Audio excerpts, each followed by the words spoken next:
We have the honor to get together and talk about the future, but this is thanks to those boys and girls who are fighting for Ukraine on the front line. Many of them, the heroes, are at their post today, and many will never be with us again, and they deserve that we always have them. Remember, there is a suggestion to remember them with a minute of silence, our fallen heroes and heroines. Thanks.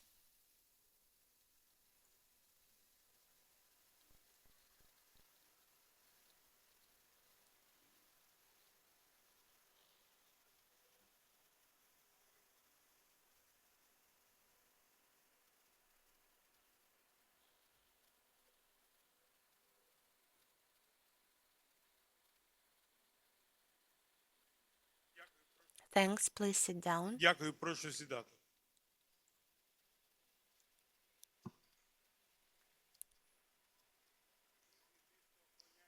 Friends, we bow low to our friends, Друзям, партнерам the partner for the great help to Ukraine in this, for some time to promote the recovery and development of our country. We sincerely thank you them, and now we have the floor on our front. Today, the restoration of the country through the restoration of communities, and communities are holding the blow. The Institute of Mayors prove its capability and indomitability with admiration. We feel the information and look at the work of our Ukrainian mayors. I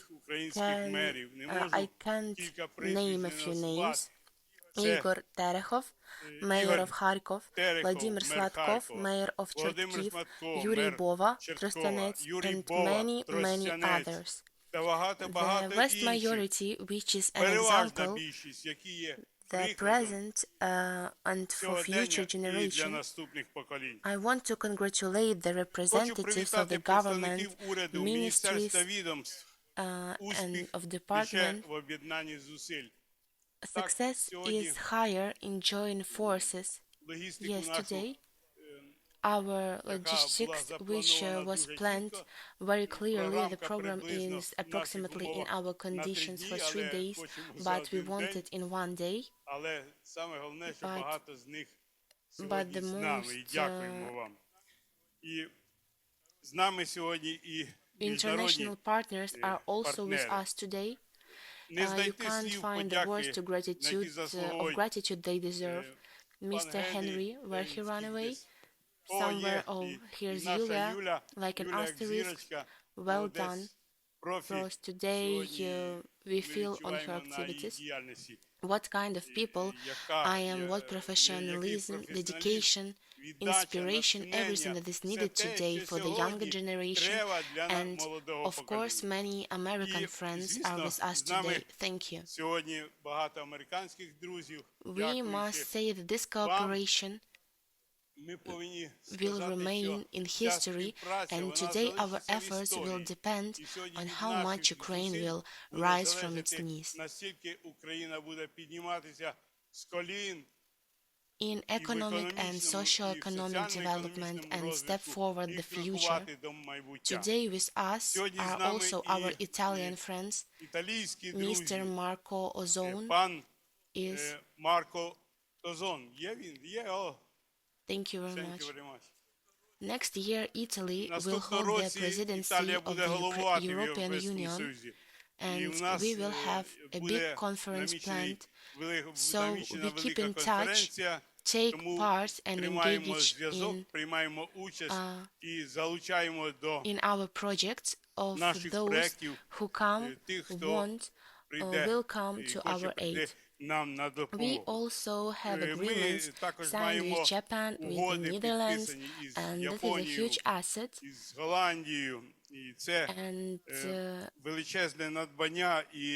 And it has a perspective, because exactly these agreements are signed on the basis of mutual trust and desire of our friends and partners to help us in this evil hour is felt.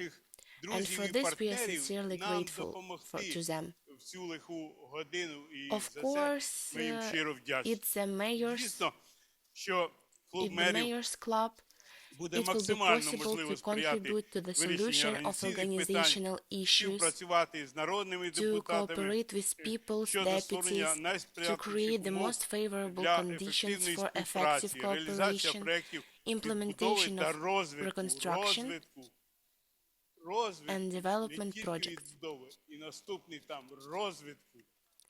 And we will be able to develop not in 20 years as famous screenwriters write to us, but we will do it in 10 years or faster. We will definitely do it because we are together in a single team, together and only together to victory. And I would only like to appeal to our government officials. If anyone is from Ministry of Economics, they will be today. This proposal will be further worked out. I have studied a lot of experience both in theory and in practice of free economic zones. Everyone is against it, but this mechanism has given development to many countries, and therefore all those who are afraid of this mechanism today. I propose to work out a separate model for today, a separate model of a free economic zone for the restoration of Ukraine should be implemented separately. Yes, we have many models of industrial union working. It is very difficult, but they are working. They have started their activities, but all this, of course, requires a lot of time, and we do not have time. Therefore, a special model to develop a free economic zone, especially for the recovery process, and then in parallel, development and investment attraction in a single team, together and only together to victory. Glory to Ukraine. And the All-Ukrainian Summit of Mayors is declared to be open. Thank you, friends.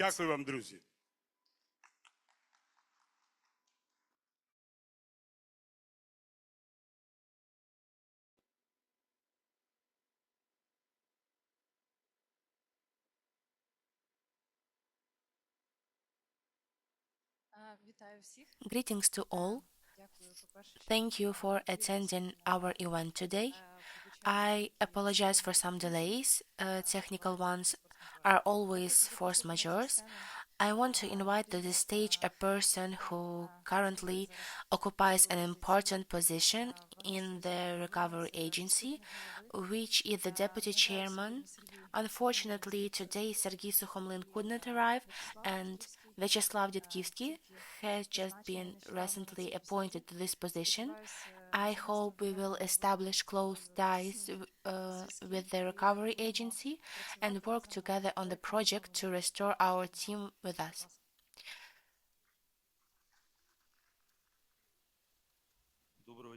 Good afternoon, dear colleagues.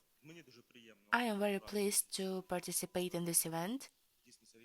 Indeed, Sergei Ivanovich planned to the last he wanted to take part personally, but he has a business trip, and on his behalf, today we briefly address you with our message, our vision. The key factor is that I agree to what has been said before. It should be a consolidation of our efforts. We must have common directions of reconstruction, development, and development of our country. But from our point of view, you always need to start all tasks with yourself. We have set ourselves the transformation of our institution, the best European ones. We now have the task of creating a unified system of maintenance of elections. This system should be the only one that is transparent, clear, and understandable for our donors. Why? Because every euro cent that will be spent within our country should be effective for all of us. Sergei Ivanovich always says that there is no need to do anything for the communities without the communities. That's why we are always consolidated and focused on a common result. Also, the task for us now is to implement the IT solutions. In order to systemize the processes that we have and must ensure the transparency of such decisions, all decisions must be open, including for communities, including our international partners. We have serious cooperation now with all international institutions, banks, donors, grants, loans should be used effectively. Credit also, there should be a clear position on their implementation in order to achieve clear results. Grants today are also a priority for us in order to inform the achievement to the delivered. We must preserve the infrastructure that we have to develop today, build, and unfortunately, given the aggression in our country, we have to restore the infrastructure that have been destroyed. What should we see as a priority? The standard that should be implemented in our country today in accordance with the best European ones. So we have an office that has technical experts involved, including at the expense of our international partners. The technical component is important to us. Why? Because when there was Ukravtodor, it was the institution on the basis of which our institution was created. They dealt exclusively with bridges and roads. At the moment, the tasks are among the much broader ones of our institution of social infrastructure. One of the priority areas for our institution is the development of social housing. This project will be implemented with the support of the ministry. Currently, the ministry, including the preparation of relevant legislative initiatives in this regard, in order to systemize the data of the process at the level of the law, our site plans to coordinate the process. And here you will also need, and here we will also need your participation, because your initiative should be key in the terms of implementing such a project on the ground. Just like now, we plan to take measures in terms of changing in the lighting system or to install its lighting, which will provide us with cost savings in other areas, improving the infrastructure of our cities and roads of national importance. We have a common goal, we can implement one together. However, if we do not do this together, we will not achieve the appropriate results. We are united by our efforts, we are open for cooperation, so we are ready to work together and we will do what is necessary for our country exclusively in the interests of our state. Glory to Ukraine.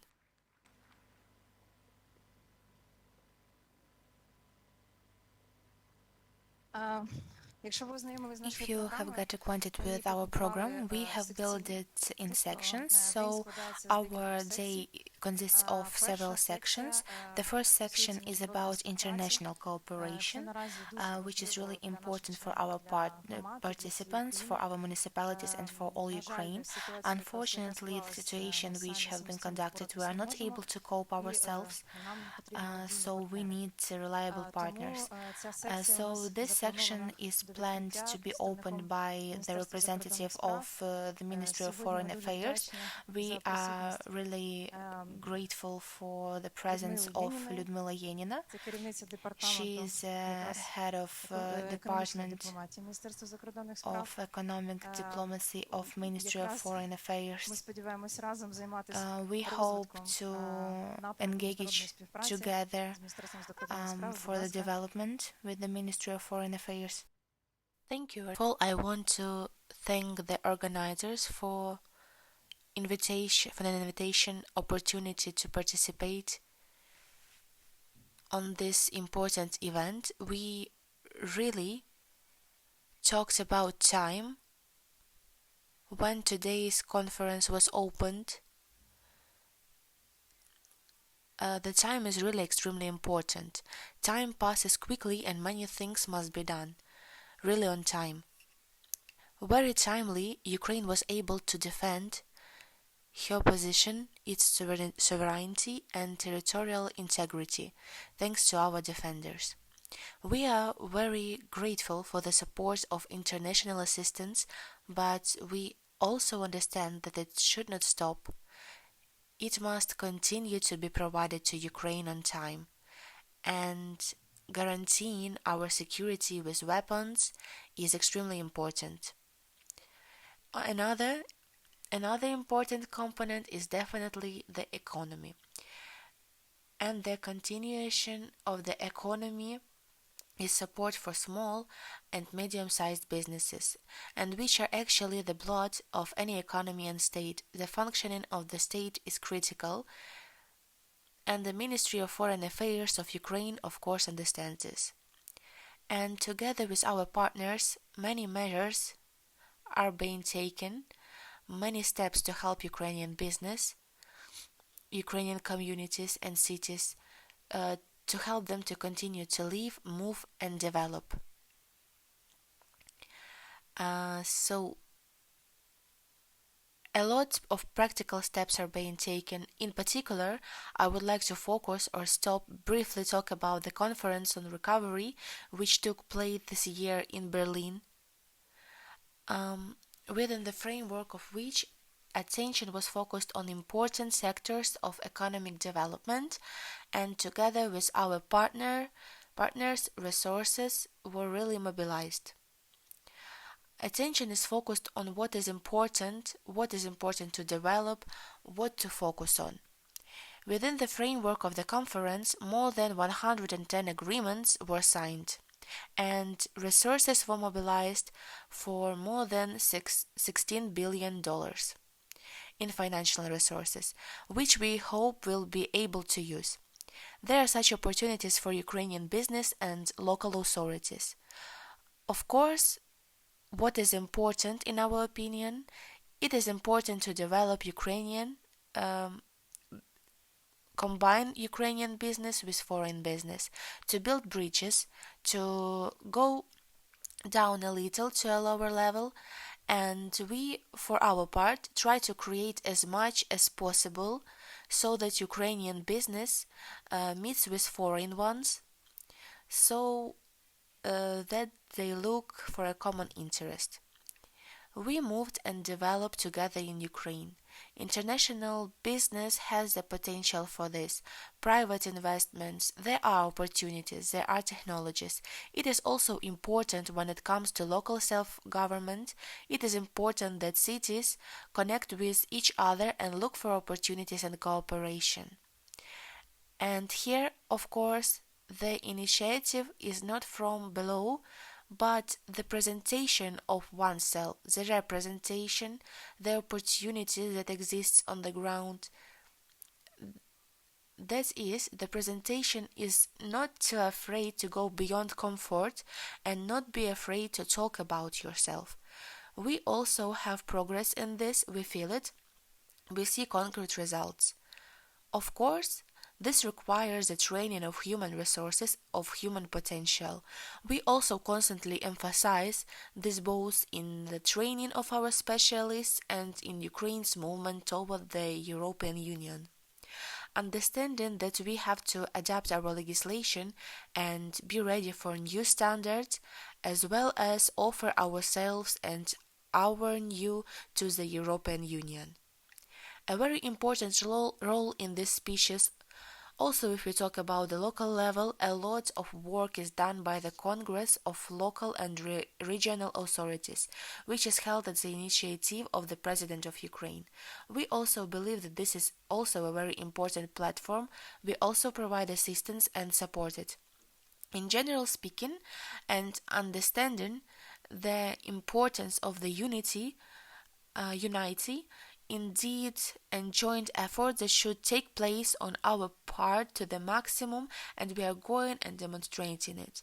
Ukraine is reforming, Ukraine is changing, Ukraine is demonstrating resilience. It has already demonstrated, and the world is democratic and civilized. We really hope that they will continue to support us, because it's also an important, extremely important factor for all of us. On this positive note, I would like to wish the successful holding of today's event, the establishment of truly new contacts, the finding of new opportunities, and I wish all of us the victory of the joint movement towards it. Glory to Ukraine.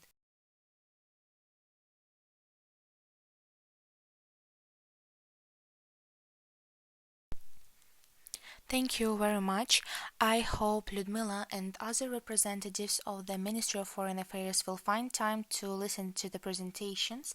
As Ludmila said correctly, it is very important to initiate from the local level, just from the level of each community, new projects, new ideas, and present them. So our program today is built in a way to let the panels alternate with speech sessions.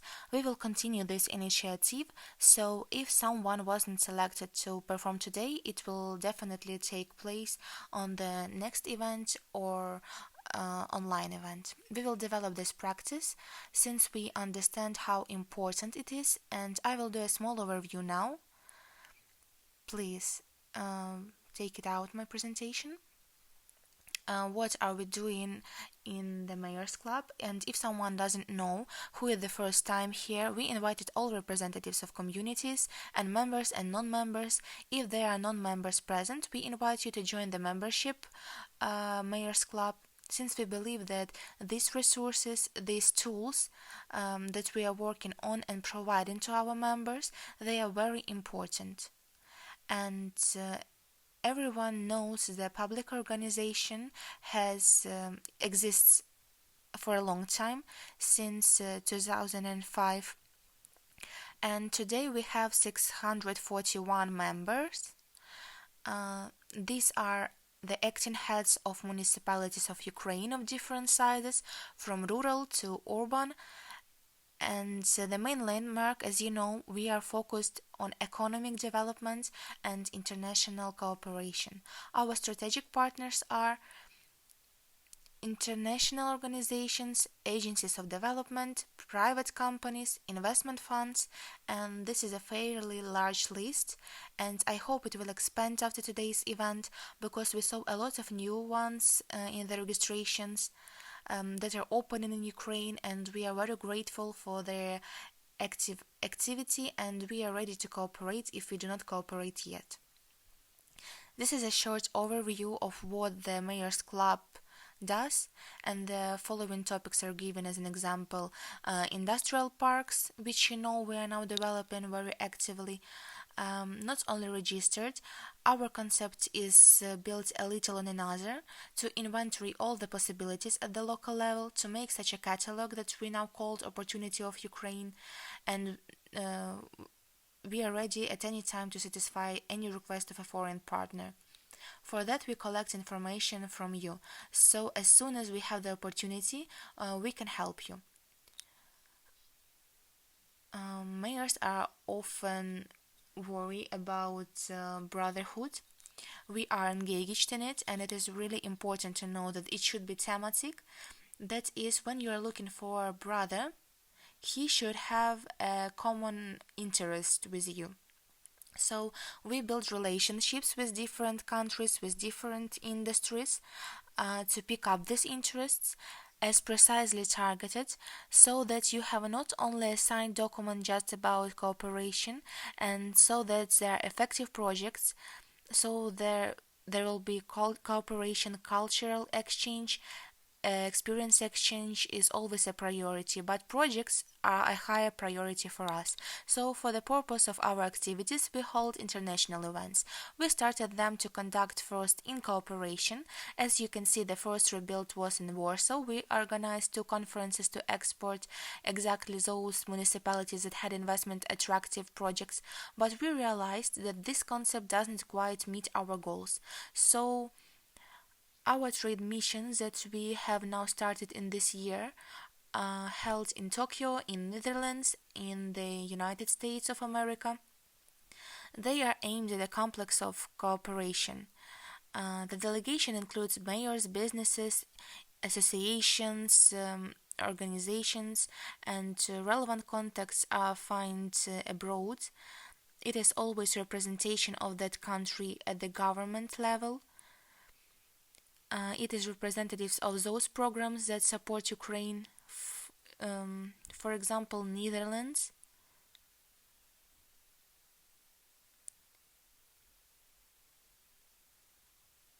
In Netherlands, for example, There is a development agency of entrepreneurship, RVO it is called.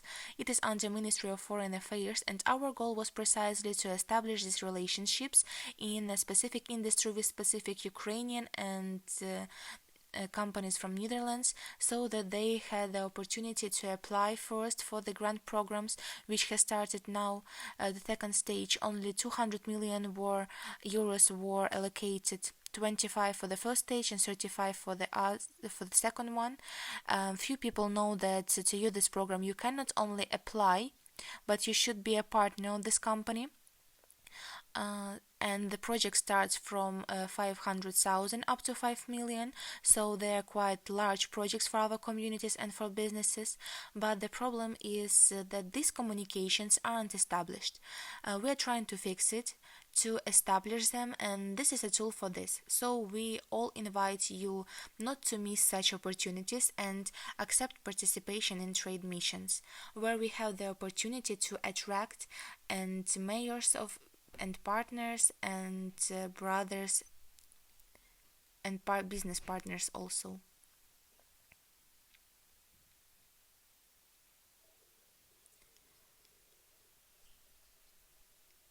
In the United States, we had trade mission in September, and interest and opportunities are opening up here as well. In particular, we have now prepared the creation of a whole coalition of frontline municipalities. We have prepared resolution that we are now agreeing with potential members of this coalition. So if you receive a corresponding invitation, please respond so that later you do not regret. The state of New York, not only the city of New York, but also the state of New York, are interested in the involvement in the reconstruction of Ukraine. We have already received confirmation that they are interested in creating such a coalition. As you understand, New York is unlikely to sign a twinning with one of our cities because it's not the right size. But the state of New York, as you know from the news, that the states began to sign partnership agreements with entire regions in Ukraine. So New York State is considering such a potential possibility of signing a coalition. And again, it is an opportunity for us. We created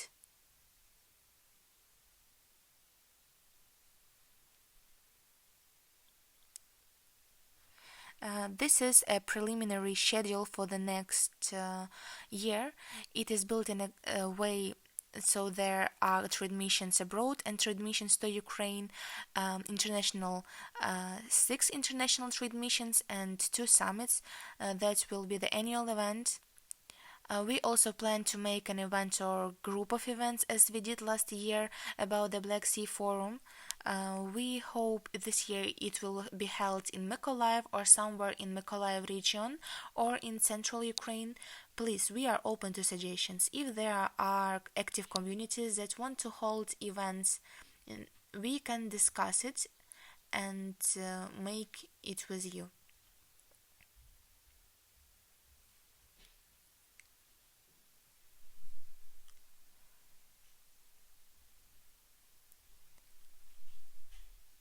Here are my contacts. If anyone doesn't know them yet, please contact me with any questions about cooperation. I also wanted to mention and announce officially and publicly that the Mayor's Club has become a part of an important project of the European Commission. It is European Union's grant program for climate neutral cities. Again, I encourage everyone to be active because it is also for you to open up opportunities. The pilot cities in this program are 6 cities in Ukraine, but we have the opportunity both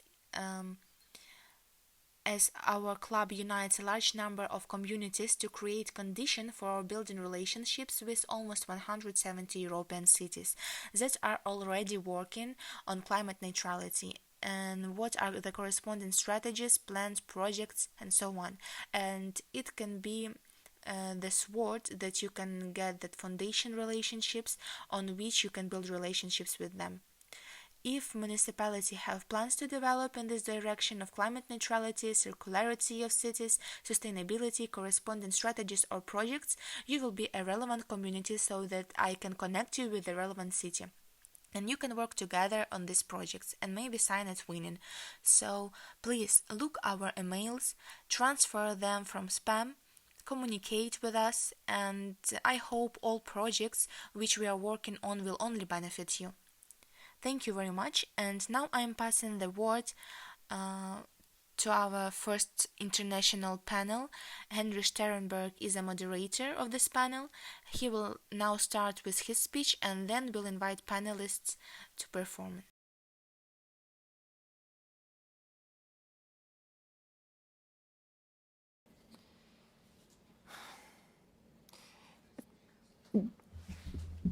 Standing behind this, I like to walk when I talk.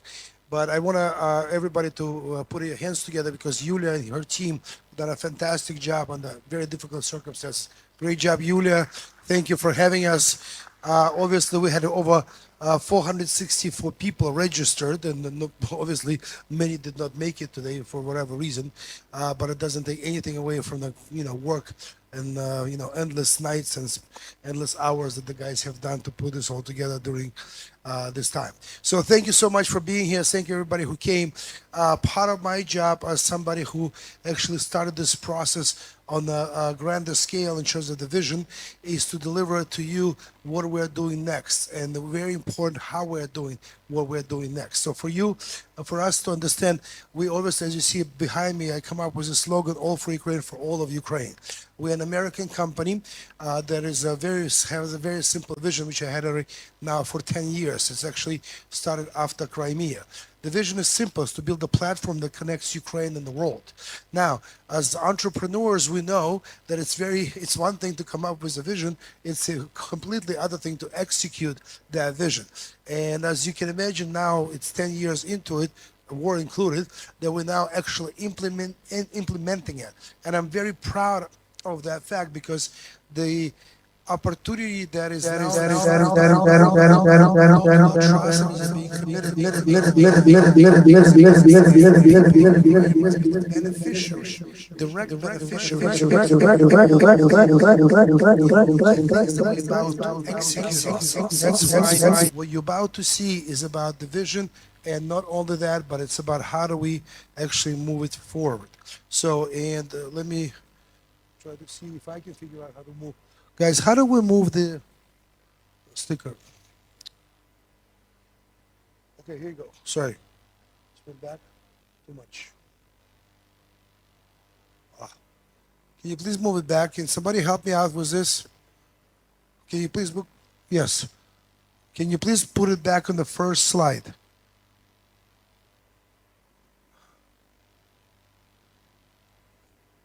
So let me start. Can you please put back on the second slide now? Stop that second slide. Perfect. Thank you, sir. And please stay with me. Don't leave. Stay with me. Thank you. So now what I'd like to do is basically for you to understand that what a problem we're solving. Nobody talks about it anywhere in the world. We are transitioning from centrally planned economy, which has been part of this, Ukraine since 1917. And this is very important to understand that that transition is very difficult for any country, especially the country that is in the middle of the war.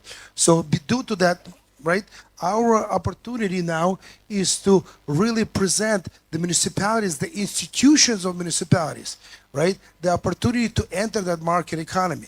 If you think that our institutes, right, of municipalities do not have the resources, knowledge, or the network to bring all that market economy to 95% of the country, we are giving them all of that for free. As you hear next speaker, we are setting up commerce departments inside our economic unions, which we also will discuss today. So here, as you'll see on the next slide, elephant in the room. But I want to stress that elephant. You know all of it. It's not about even that. I want everybody to understand. We have multiple macro level trends that will force our Ukrainian culture, business culture, to change upside down. Why? Because money demands that transparency. Because technology will drive that transparency. Because decentralization allows for different players in the market to do things in different way. And that's the opportunity I like ever in history of our country. So as we're moving forward, we want to discuss the next slide, please. We want to come back and talk about what the risks are, because everything we do as former investment banker, as somebody who understands financials, it is all about risk reduction, all just about risk reduction. And you know all of listed behind me, but key is decentralization. It is a massive opportunity, yet it's a massive risk. Why? Our mayors today really, speaking frankly, do not trust the central government. They will not give up their newly gained independence. Number three, they're sitting on a vast amount of physical resources. Number four, their future depends on one thing and one thing only: job creation at the local level. And number fifth, where we come in, and people you're about to see today, we are giving them an opportunity to learn through us and do through us. Because they're very brave and smart and beautiful people. We just need to give them the tools, the knowledge, and the methods of how to execute their own visions for their own municipalities. So how do we do that? Next slide, please. So we do this as we go through this, just to realize that what we are selling is an opportunity. And yes, the word is selling. We are selling a business opportunity unlike ever we've seen before, right? Due to the support our country receives from all around the world. And if you look at this slide, which I prepared for the DC Trade Mission, 50, just think of Texas. We have so much more than Texas as a country. That's a massive opportunity for companies around the world. And when we go into negotiations with multi-billion-dollar companies today, we go from the position of strength, not weakness. We're giving you the opportunity to work in our country. That's very important. Next slide, please. So on the next slide, you'll see what we're all about. We represent the whole country. Even before the war, 95% of Ukraine has never been developed. That gives an opportunity unlike anything we've seen in history. Why? Because we are now entering the age of smart technologies. It is my personal belief that Ukraine will be the smartest manufacturing hub of the world. And you'll see why. But here, what you see is representing the whole country. We are able now, by bringing economic unions together. Remember, within the Mayor's Club, we have 644 members as today. We have 22 economic unions that already signed and started working, right? And the reason economic union exists because we take multiple municipalities adjacent to each other and have them work together to create a balanced economy, not trying to do them by themselves. Because by themselves, individually, none of them are very interested to any investors. But together, we can bring a very different approach to development from everything from infrastructure to the quality of life. And the only question that bothers us, right, and notice that technology is the bottom layer because it will drive the corruption out, the technology, as I said earlier. But the question we're always asking, does that improve the quality of life or not? And if it doesn't, we don't do it. The opportunities are endless with smart technology. Think about that the competition will not be for projects or money. The competition will be for people. And how do we attract people to our cities? Yeah, I'm going to give you just a big idea. Imagine that today we can actually pay dividends based on the GDP performance to every citizen in order to align all of our interests as citizens, businesses, and administration of the particular municipality or economic unit. Just an idea. But it's possible today already. So next slide, please. So here, on the next slide, you see our business model. It took me a long time to execute that and a long time to come up with actual solution. Ukraine de facto does not have what we know in the developed world as a commerce department, right? And part of the problem is basically how do we each that are working in individual expertise, individual vertical, individual business, how do we basically work it together because we need to execute transactions, many stakeholders. So what we've done, we obviously, as Yulia pointed out, we have a very big network around the world, right? I'm a president of World Trade Center Kyiv, very proud of bringing that organization to Ukraine because it connects us to 318 World Trade Centers around the world. So here in the second lane, this is the innovation. Every one of the blocks you see is a separate standalone business unit that has a certain specific function. But in aggregate, all of those functions create a commerce department, creating an ability to pull network effect from outside. As you're going to see, we're helping companies to come to Ukraine, as well as from within Ukraine to outside. And this is what we have done. This is part of the platform. Then we go down a little layer, and you see there the company Sweco. Company Sweco is a $2.2 billion giant. We're choosing companies very carefully. You'll hear them too very shortly coming into Ukraine with us. They already received grant money from government of Finland in order to do a feasibility study for one industrial park.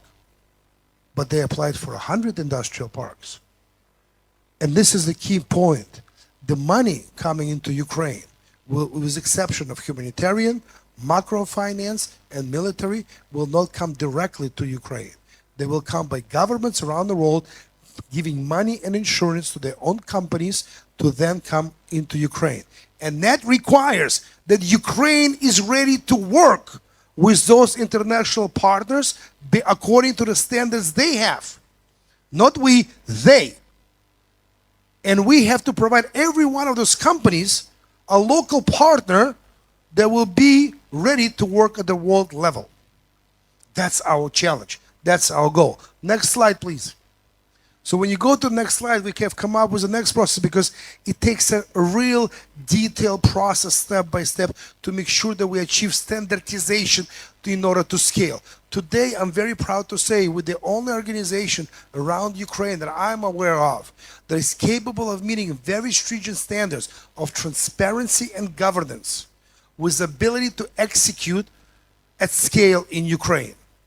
And this is the process that allows us to execute at scale, because we built the process that allows international or Ukrainian companies slowly start building into the being ready to be working finance, either coming into Ukraine or coming out of Ukraine. So the process allows us to step in and then choose when they're ready to pull the trigger, when they have enough information, when they build enough relationships. And as you see, the money is always last.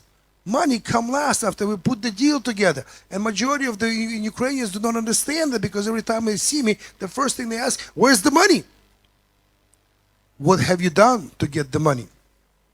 And that's my message, because what you'll see from one of our team members, we are now working through Commerce Department of Economic Units to set up the project creation process across the country.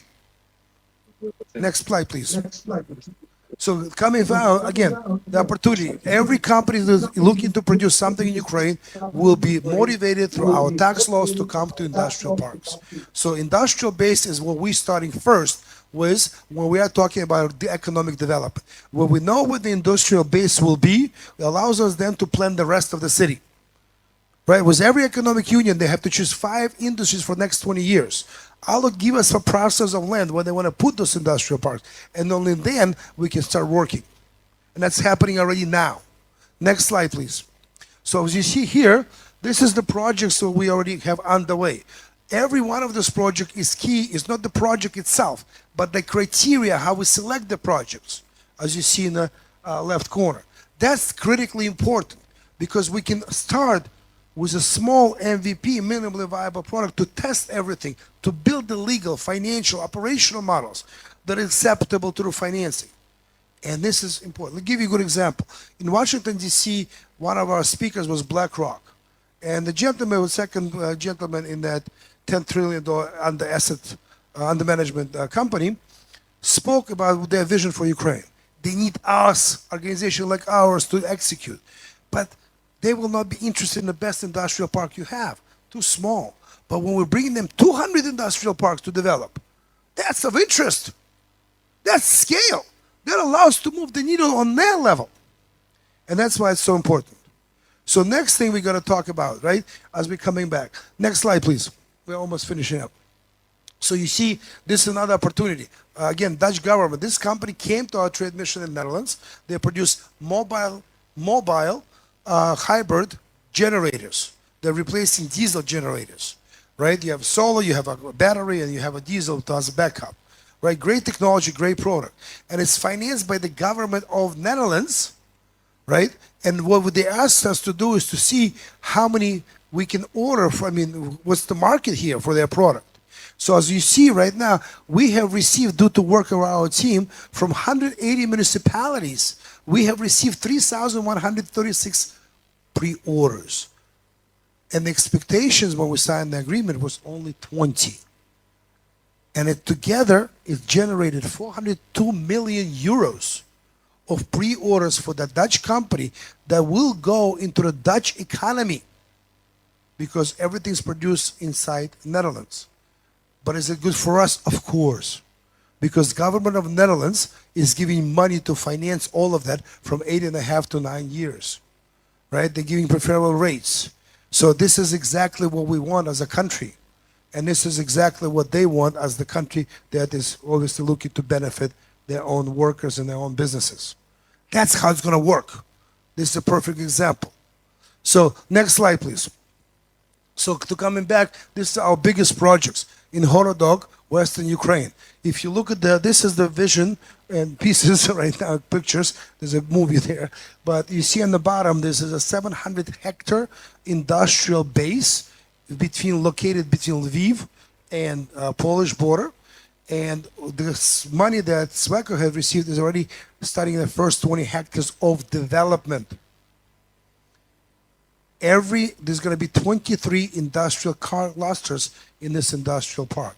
And every cluster that is going to be prepared, engineering, textile, logistics, whatever it is, all of the documentation, all of the projections, all of the planning, all of them will be available at no cost to every other municipality in the country. Think about how much time and money we're saving them. That's the power of scalability if we do this right together. So this is a project that allows us to really demonstrate how it's done. Next slide, please. On the next slide, you see the key. The key to the future of economic growth in Ukraine, in my view, is only one instrument: public-private partnerships. Державно-приватне партнерство. Without public-private partnerships, none of this will ever happen. And that's the opportunity not to sell. I stress, we're not selling our assets, our land, our buildings. We are commercializing those assets. We're making those assets work for the people who live on top or with those assets. That's the opportunity of a lifetime for all of us. And the last slide of this deck is very important. We, as an organization, my vision back in 2014 was, next slide please, in 2014, we clearly understand, and I'm meeting with people all over the world, top governments all over the world, top officials of different agencies. One thing that we have answered 2 questions as organizations to all of those people. And that's the answers they could not come up on their own. How to enter Ukraine and who to work with in Ukraine. And one key thing is we as an organization cannot do this alone. This is why many of you are here, in order to become part of what we're doing, part of economy of trust. I want the country to be known as economy of trust. Ukraine, economy of trust. That's the brand we want to be able to develop. Together, I cannot do this alone. My team cannot do this alone. We need a lot of expertise in so many different areas. But we build the basic, fundamental block that unites us all. To finish it up, as I always do nowadays, we're all living in historic times. This event during the war in Kyiv was many people who came here, as you see them, for the first time. We are living in the historic time, ladies and gentlemen. History is unfolding in front of our eyes. And now, we all, every one of us sitting here, having an opportunity to actually influence events of that history unfolding in front of our eyes. Thank you very much for being here. Thank you.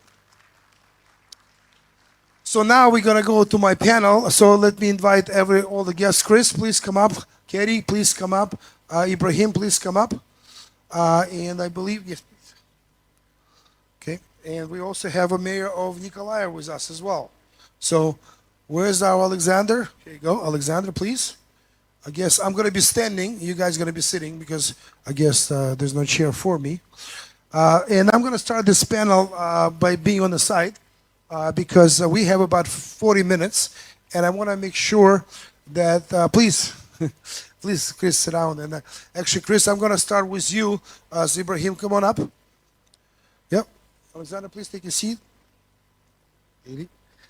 It's a great big pleasure to meet you. So thank you to all my panelists. And now this discussion is going to be very interesting because I'm going to start with somebody. And ladies and gentlemen, I am not a standard moderator, so we're going to go with the flow. I know you're all very experienced. You'll adjust on the fly. So it's going to be quick questions back and forth and those type of things. I want people to be not listening to every one of the presentations, but be engaged in a kind of discussion of what we're about to pull. So, Chris, and the reason I wanted you to start with you is because you're one of the most fascinating people that I met at the beginning of the war. We spoke, I think, like early days, right, of the war first time.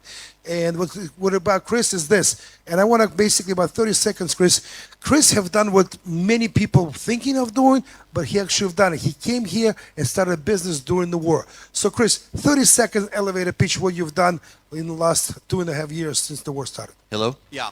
Hi. Well, one, it's an honor to be here. Thank you. I hope that doesn't eat into my 30 seconds. But what's been extraordinary is being able to come into Ukraine. And early on, when we looked at entering the market, we're a Hong Kong-based company. I'm an American. I'm the CEO of the global company. And we realized that the only way that we would be able to participate and assist and aid in reconstruction, rebuilding, and rebirth of this nation was to get here early on. And so I made the decision to come here, and I entered Ukraine in October 2022. Home Essentials is the largest furniture rental company outside the United States. We have operations in multiple countries across Europe, Asia, the Middle East, and we entered the market through the city of Kremenets in Ternopil. So greetings from Kremenets. And what I wanted to do is, from my experiences in Iraq and Afghanistan, South Sudan, Libya, I said what we need to do is not only make an investment here and not just talk about the investment.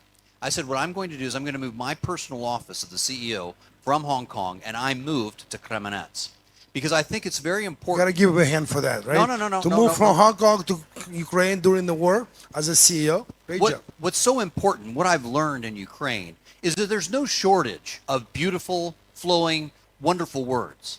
But I said what's more important for us as a company is to have our actions actually be our statement.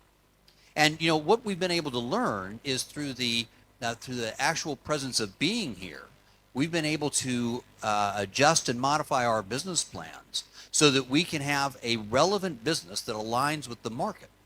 And when you're, my 30 seconds is up, correct? So finish it up. All right. So we've now got 2 locations. We'll have a total of 4 by the end of the year. I've announced that we're going to have 25 stores in Ukraine within the next 25 months. And what happens is the operational realities of operating in Ukraine dictate that you're actually here. We couldn't have done this from Chicago, Hong Kong. We had to do it by actually being here, learning Ukrainian culture. What do the Ukrainian customers want? And that way, we have a business that's prepared to participate in reconstruction. And take advantage of all the growth that come. We don't say take advantage. That's not the. That's right. That's not my vernacular. Yes. Yeah. So. But enjoy that. We're very honored to be here alongside the Ukrainians that are defending their very right to exist every day. So thank you. Chris, thank you for being here very much. So I'm going to our lady of the panel, and obviously we all know about USAID. USAID has been greatest contributor to Ukrainian economy since inception of Ukraine. But from what I understand, right now the wind are changing, right? And the USAID and the American and European governments will through decentralization, demand transparency and governance and obviously democracy to be the rule of the law. So please.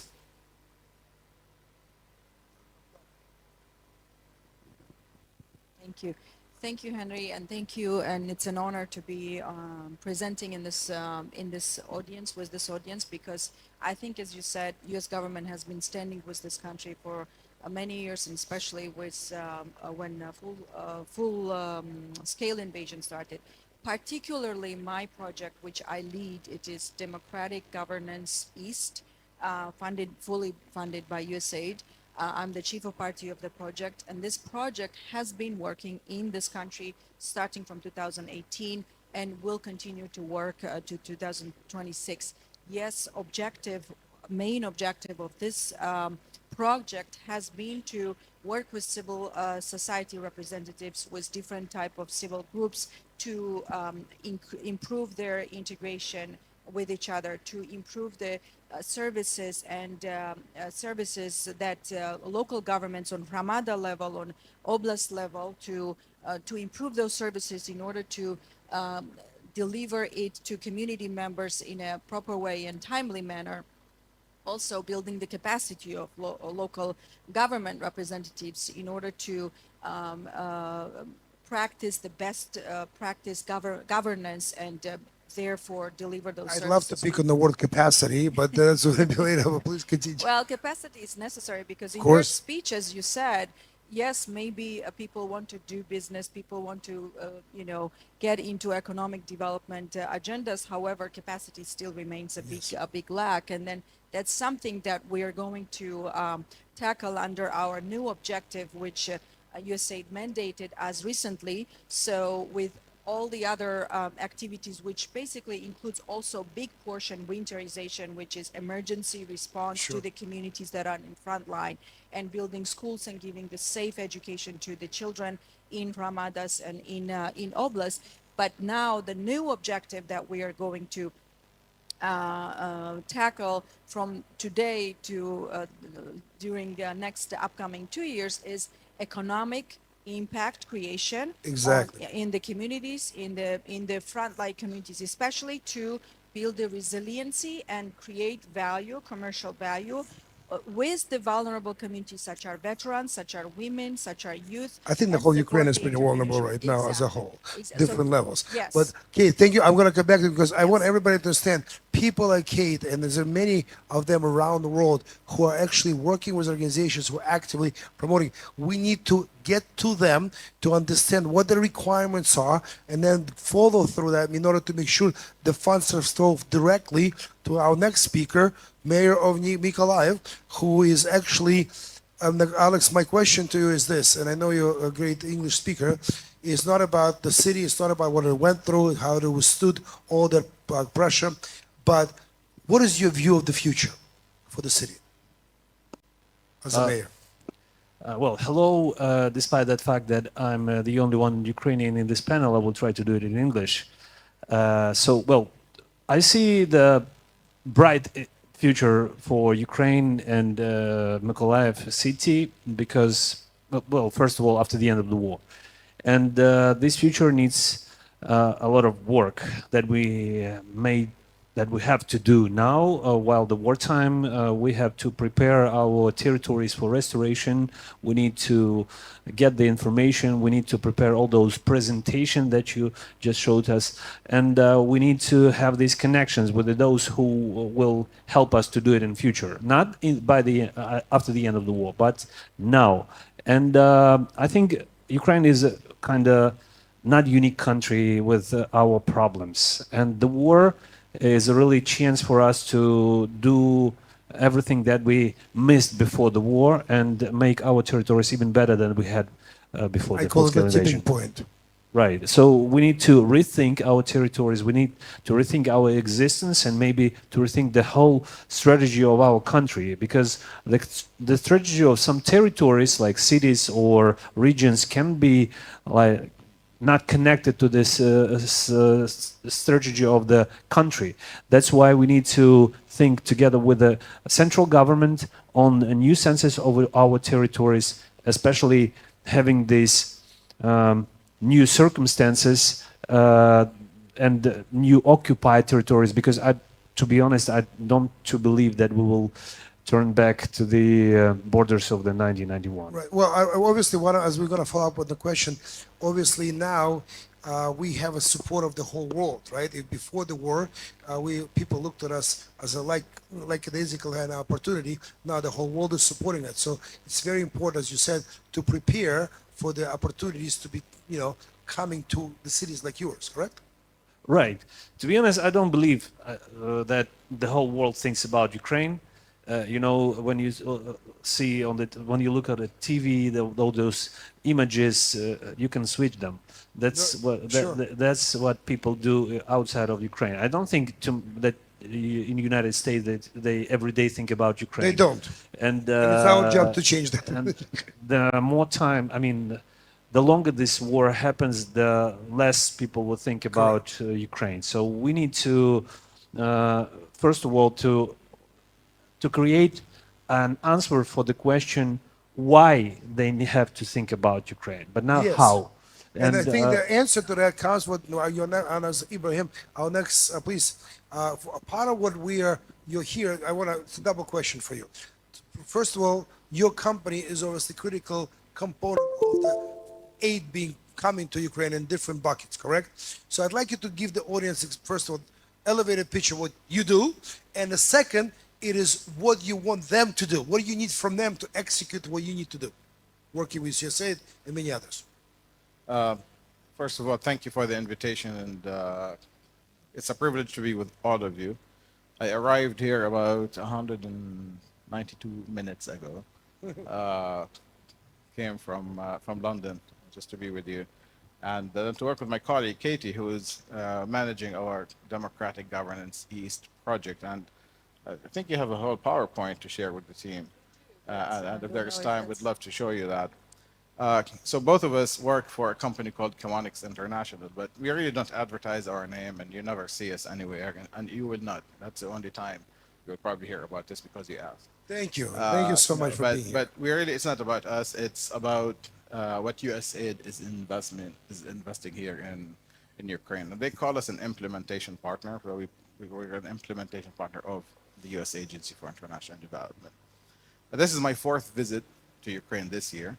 The first three were for another program that we're implementing called Competitiveness Economy Project. And this one here, I'm here with my colleague Katie, who I've worked with in different countries around the world. First of all, I was in Georgia when she invited me once there. And we're here to support small business.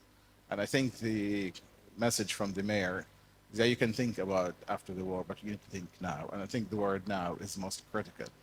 And both of you are speaking about, and maybe the mayor even more, it's about, listen, don't assume that the world really cares as much as we think or want them to care about us. It comes down to what can we build.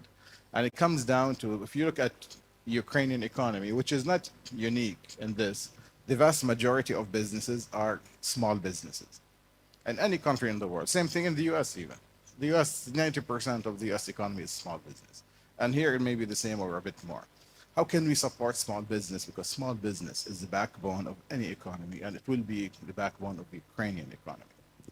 Now, how do we move with small business? I think one of the areas that this particular project is working on is that intersection and partnership between the mayor's office, the municipalities, the local administrations, and small businesses. Small businesses themselves, as well as their associations.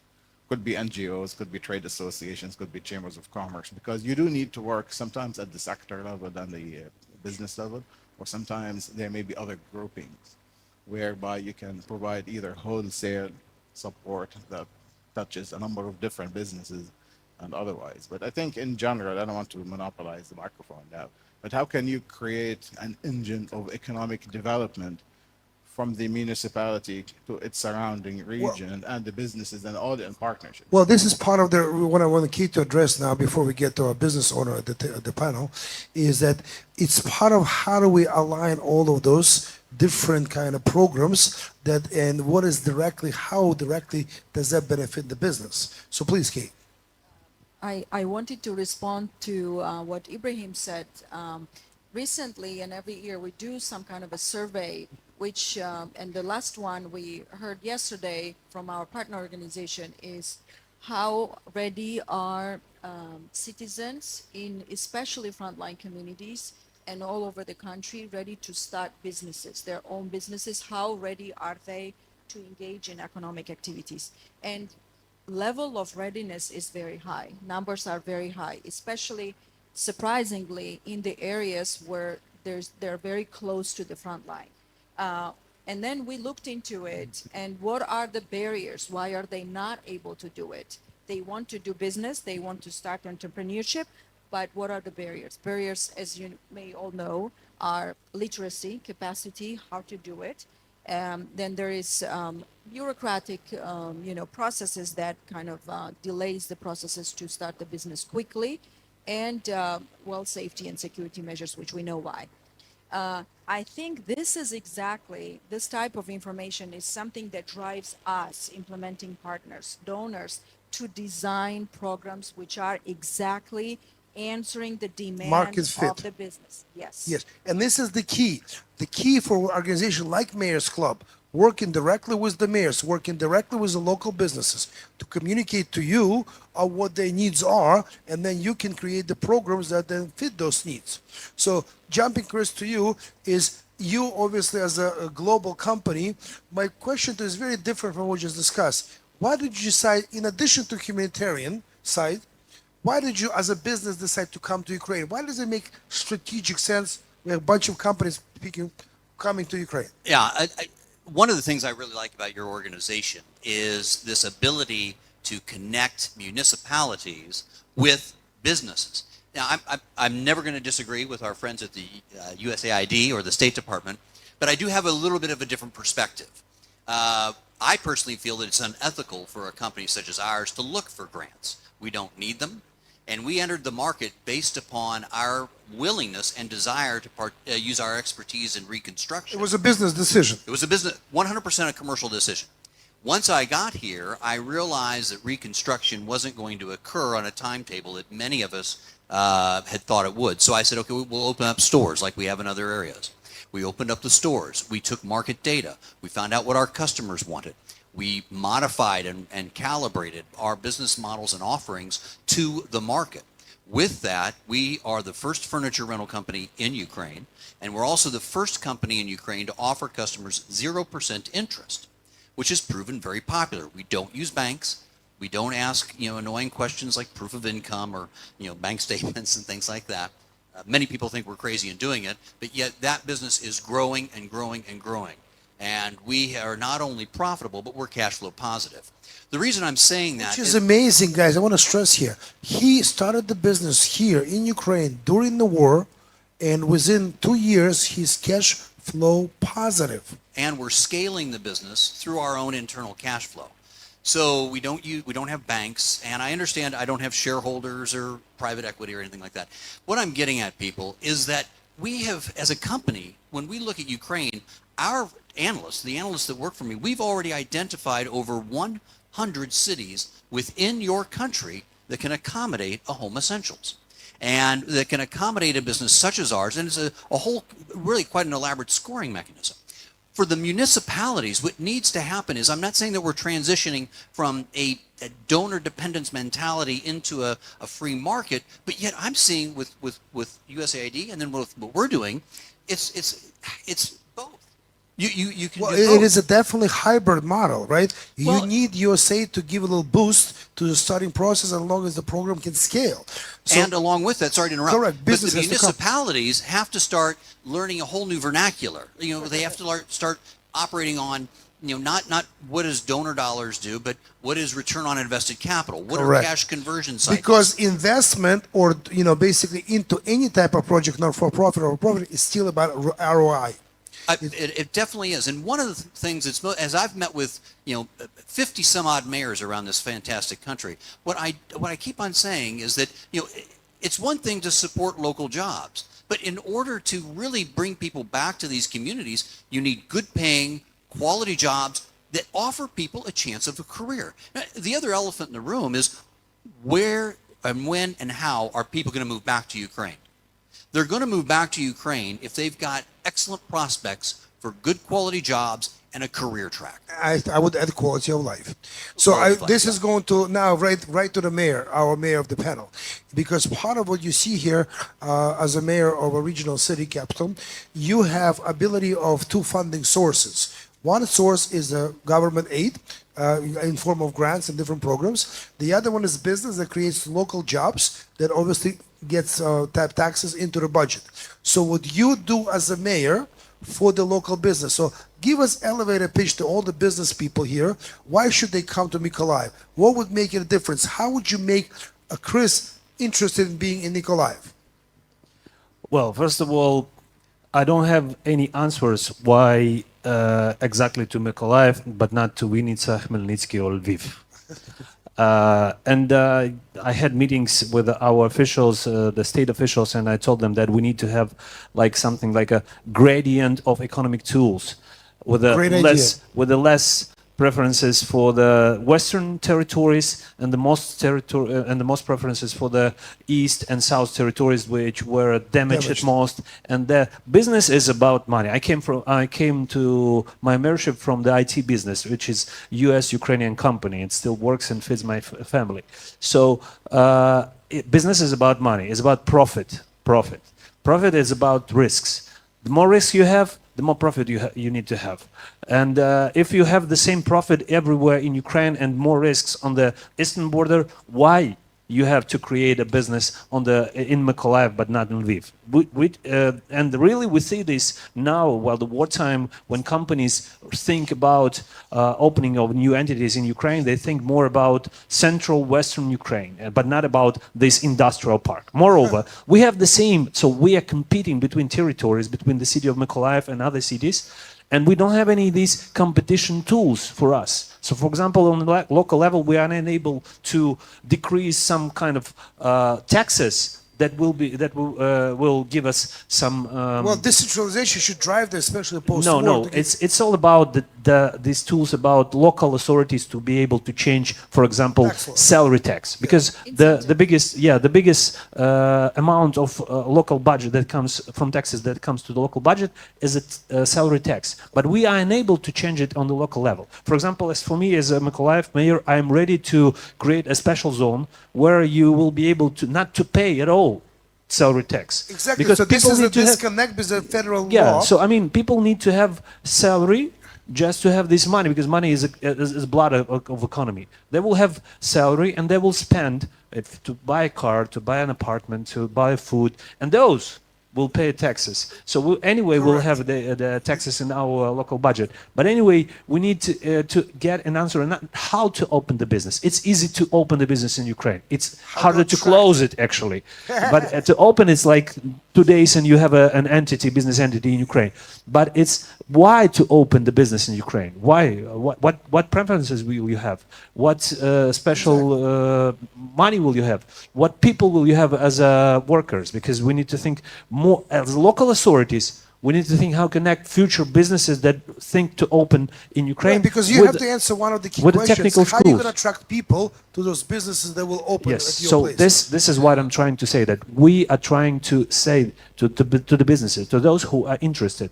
By the way, Kingdom of Denmark opened the concierge services for Denmark businesses in the city of Mykolaiv, which reviews the situation, which explore the different types of business opportunities and how to find a partner for Denmark companies in Ukraine and Mykolaiv. So, but the question is, when they come and they review, we say like, give us technologies, give us equipment, we'll put it in the technical school, we will teach stuff for you. Those youngsters, that youth, Starting early on. That will start to work as soon as you build a. And I want to point out how plant. creative this mayor is, because Mykolaiv historically has been by the way, that ship that went down Moscow, right? It was built in Soviet times in Mykolaiv, but the mayor is very creative, so he's now trying to build up the tourist industry by having tours inside 8-story deep, right? I understand. The former storage of ballistic missiles, where you can actually press the red button, right? So that's how part of the creativity of attracting people to your city. And going to you, so now how can you be, if you're more specific, you have the mayor, you have the business, right? How can we align what USA does in order to fit their exact needs and wants? Because part of the problem I see on my level is we have not done enough of gathering information from the mayors and businesses to create the program that really fit them. And right now within Mayors Club, we have a focus group of mayors, which is actually I bring every company to speak to before we bring the company throughout the country. So please address that if you can. Well, a couple things. I gave you the easiest one. Number 2 is we have a PowerPoint we would like to show you. Yes. And it's only a few slides, and Katie's going to talk about her program, because that is material support to the municipalities and to the local government and to businesses themselves. So I think that's important, because at the end of the day, what can we do right now? And we have solutions and we have tools for it. So I like to brag every once in a while, and I do that on my LinkedIn. And one of the best photos I have is with this fine mayor, because that was a special photo because you're a really amazing ambassador for your country. He came to Washington, D.C. with 35 other mayors, with this group, of course. And we were pleased to have them in our office in Washington, D.C., but we were at the Center for Strategic and International Studies at the same time. And they spoke with great passion about what this country has to offer. And I think the main message that the mayors were trying to tell the world, and I think it resonated very well, is that Ukraine has ingenuity and people are willing to. You have people on the front lines that are putting their lives to defend your country, but you have people like the mayor and like the business people and like your employees that are fighting a different fight, which is the economic fight. And you have to win the economic fight as you also win the fight on the front line. That is important. So you need to keep the economy going. And I think when it comes to municipalities, and you raised this earlier in your introduction, that Ukraine needs to think differently about from its movement from a planned economy to a market economy. And that also gives a bit more responsibility for the municipalities to rethink their role. So the municipality is not just about public service. It's not just keep the streets clean and do some zoning planning and that sort of thing. Can the municipality become an engine of growth and entrepreneurial activities? Like how can you create ecosystems within the municipality that young entrepreneurs can thrive? Can you make licensing easier, for example? Can you create maybe a hub where they can meet and work and so forth? Something else that you spoke about is that a number of these cities and the mayors are sitting on major assets. Yes. And so how can we work on harnessing these assets where, as you said, it's not privatization, but private sector engagement? Because oftentimes the government, whether at the mayor level or at the national level, do not have necessarily the business skills that the business community has. Can we partner with them? And what kind of asset do you have at a city that you can invite the private sector and take advantage of it, invest on it, and then hire the local population? And creating, I think, value chains and linking them together is important. And that begins, let me go back to what I was talking about, the photo I was bragging with the mayor about. He showed me, he opened, and speaking about this red button, he opened the map and he started showing me on the map, and somebody snapped a photo, uh, uh, different assets that they have in the Mykolaiv area and some of his vision for development and so forth. And if every city has a vision for where it needs to go. Exactly, and this is part of what needs to be done. I think Ukraine is not doing too well. And I'm coming back to is actually promoting what Ukraine has. Yeah. and One thing, opportunities. by the way, municipalities should have is a small or large business development center within the municipality. It is important that you have trained We are working on it right economic now, development professionals within each municipality that can help you start a business, facilitate it, even We call it the advisory Commerce and so Department forth. of Economic Union. One of our speakers will present that today. But Katie, jumping to you, Yes. is I want to. Oh, go ahead. You wanted to Yeah, address I before I wanted ask you a question? to comment on Please go ahead. I have a question statement after. and also after Yes. Ibrahim, because Mir, you mentioned the incentives and, for example, taxes that you can impose or offer to businesses and especially investors, maybe even establish a special economic zone where those incentives will be practiced, and it will make the Mykolaiv, for example, more attractive. This is, and I'm sure you know, there's a lot of good examples in the world where special economic zones played a really critical role in this, because as you said, yes, maybe opening business is easy, but there are so many other incentives that you need to put on the table when investor 100%. comes, and especially when it's a war country. We had this debate in Jordan last year that, Jordan was trying to attract investors in Aqaba, which is also special economic zone, very promising. And they were saying, no, it's difficult because in the region we have wars going on, and we cannot bring the investors. I'm like, that's wrong. that is wrong because you do not have war in the country.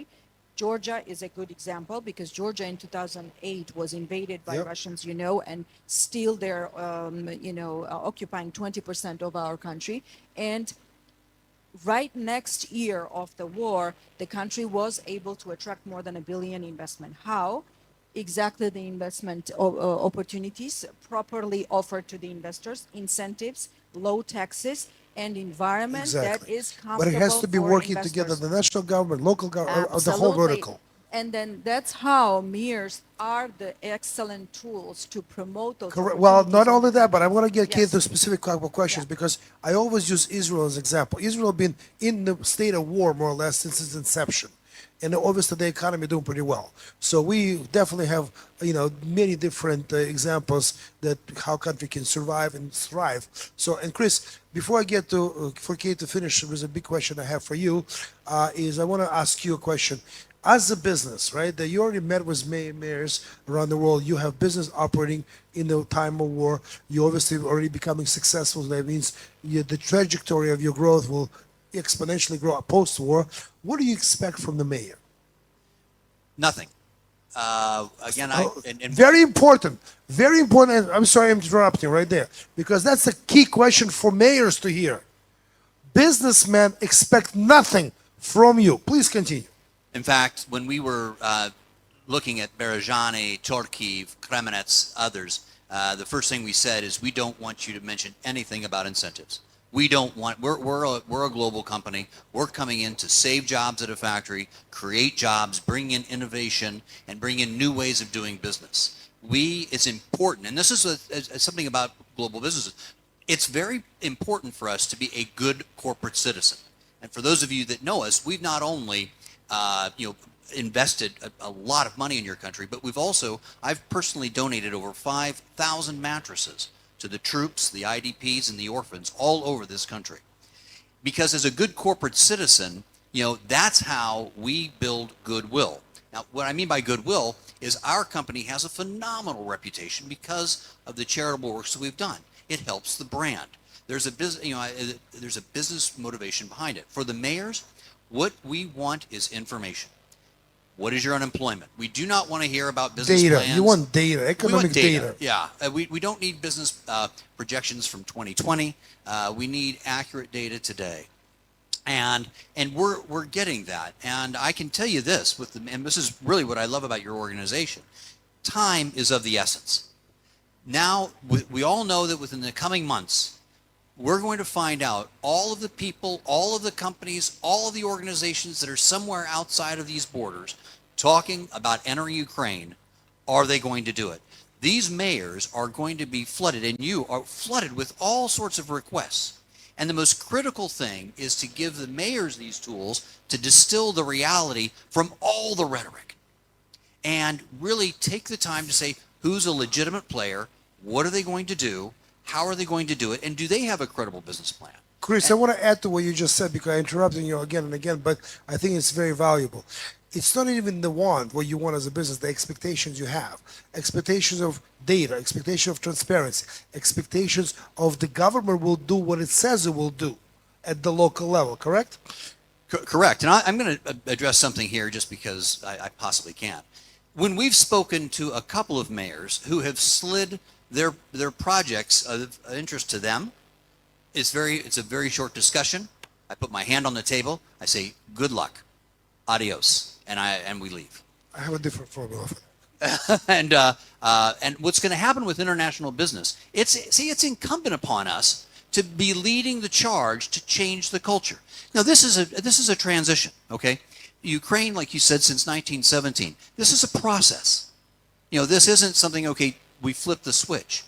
It's important for us in business leaders, to come in and help walk through that process by leading through integrity, by making sure that, it was in one of the cities, I actually said, maybe I should just bring my desk to the tax office because you seem to call me every day.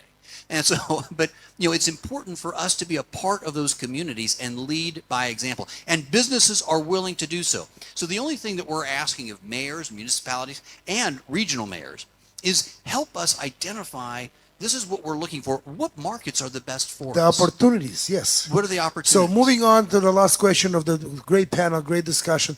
I know it's not a standard, but kids, for you, I moved back to where I was born in Kiev. I was born in Kiev, and I spent most of my career in Boston in life. But I came back because of decentralization. I realized as somebody who understands the economy, and understands the opportunity Ukraine has, its potential. I thought that decentralization is going to play the key role. Obviously, it is now. So, as question to you is this: from USAID point of view, Gavrila has a big program now. How important it is decentralization for what you do, and how that's going to impact Ukraine, please. That's a very good question and absolutely necessary. This is, again, not only Ukraine, but many other countries, developing countries, and my own country, Georgia, we suffered from this because you need to push economic development or any development on the municipal level. You need decentralization. You need decentralized decision-making process. You need people to be involved in those decision-making process. This is very, very critical and important because we, like donors or anyone who wants to invest, they need to be able to talk to local level and nothing should be decided on the central level. Well, is it a challenge? Yes, it is a big challenge. And I know the other projects are working on it. This is not our mandate. However, we know that U.S. government funded project, which is Faberla, you mentioned, they are working on this direction. Hopefully it will be successful at the end. And from our side, we will stand with Ukraine, of course, to develop economy in those communities where we are frontline and boost the economy there on the municipal, local level on the Ramadas. Thank you so much. Give him a hand. Great panel. Thank you. Great job. You can. Thank you. And now I'd like to invite our guests who came from far away. We have two companies to present to you. Both companies working with us with Economy of Trust Mayors Club, and both companies will be entering Ukraine with their products. First, Keith, please, people movers, and basically right now you're about to see. Give him a hand. Yes. And Keith just came here first time in Ukraine, and his program, his business will help us, especially all of the municipalities, not only present everything we have, but more importantly, connect with the world. Keith, I'll give you the microphone, and good luck. Thank you. Good morning, everybody. Well, again, my name is Keith Zendler. I'm the CEO and founder of a company called People Movers. And we're actually based in Detroit, Michigan in the United States, and it's truly an honor to speak with you today. Thank you, Henry, and thank you, Yulia, wherever you are, for this opportunity to be with you. And you've heard a lot about how the success of Ukraine is going to be so dependent on the ability to create connections between resources, between needs, and to be able to facilitate communication on a level that's really never happened before. And so that's what I'm here to talk to you about today, an exciting new network that we think can really transform how all of us work together to not only win this war, but rebuild Ukraine as it goes forward. Speaking of, I do have a presentation. Is this loaded up? Aha. Okay, what's the technology? Let's see. Aha, okay, here we go. So first off, I want to just start by recognizing that, certainly there are immense challenges that you're all facing and navigating. Each of you is leading in a time of really unprecedented difficulty here in Ukraine. We arrived last night to the sound of air raid sirens, and we just can't imagine. I can't imagine what it's like to deal with what you do. But from climate change and economic pressures to the daily impacts of the war, our communities are enduring, and your cities, of course, more than ever before. So these challenges remind us of one crucial truth. No one leader, organization, or city can address these issues alone. The Mayor's Club Network, which we'll be talking about on People Movers, was created to help each of you and all of us face these challenges together, building resilience through collaboration. There we go. So we're familiar with tools.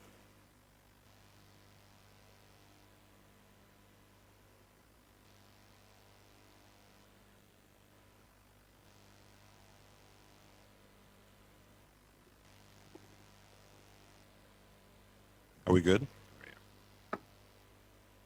So we're familiar with tools like social media, things like Facebook, Telegram, X, and and unfortunately what we've seen is that these have kind of had a lot of promise of connection, but for leaders and organizations in particular, it often falls short. Important messages are getting lost in the noise. Algorithms amplify negativity, divisive messages grow, and divisions grow instead of healing. Social media has become a place where people compete for attention rather than collaborating. We see disinformation, hate speech, and addiction-driven design impacting the social fabric of our cities and our communities. And what we've created on People Movers is a place where our focus is entirely on the needs and the missions of leaders like you and of cities, free from the noise and distraction of social media.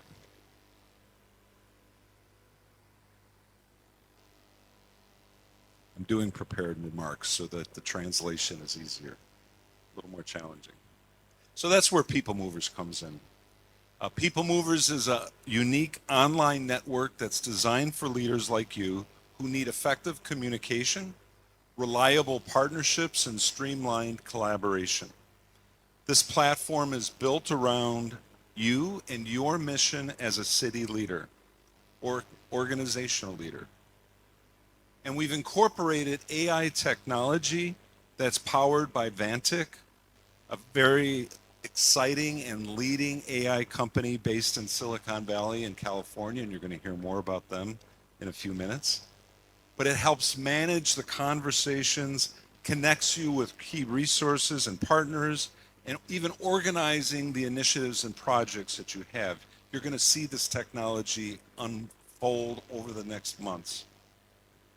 But People Movers is going to give you one place to share, find best practices on your various civic initiatives, even emergency operations, manage those public-private partnerships and projects, connect with resources locally, within Ukraine, and globally, all within a single unified platform.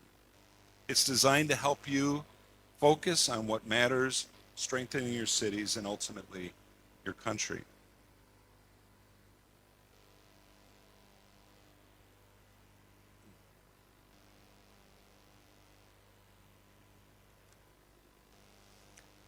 So in People Movers, what you can do is basically set up private networks for each of your cities and organizations.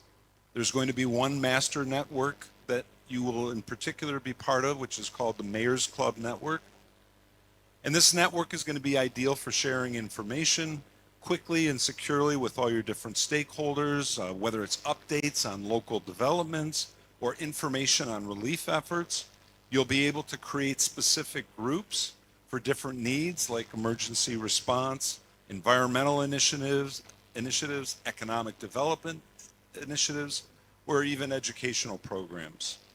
Mayors and organizations across Ukraine and outside of Ukraine can share best practices and work on solutions together.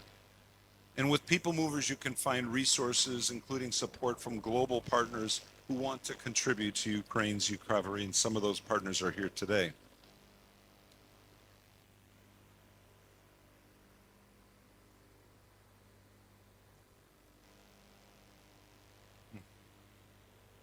Sorry about that. We've don't know what it is, but somehow in my left is something.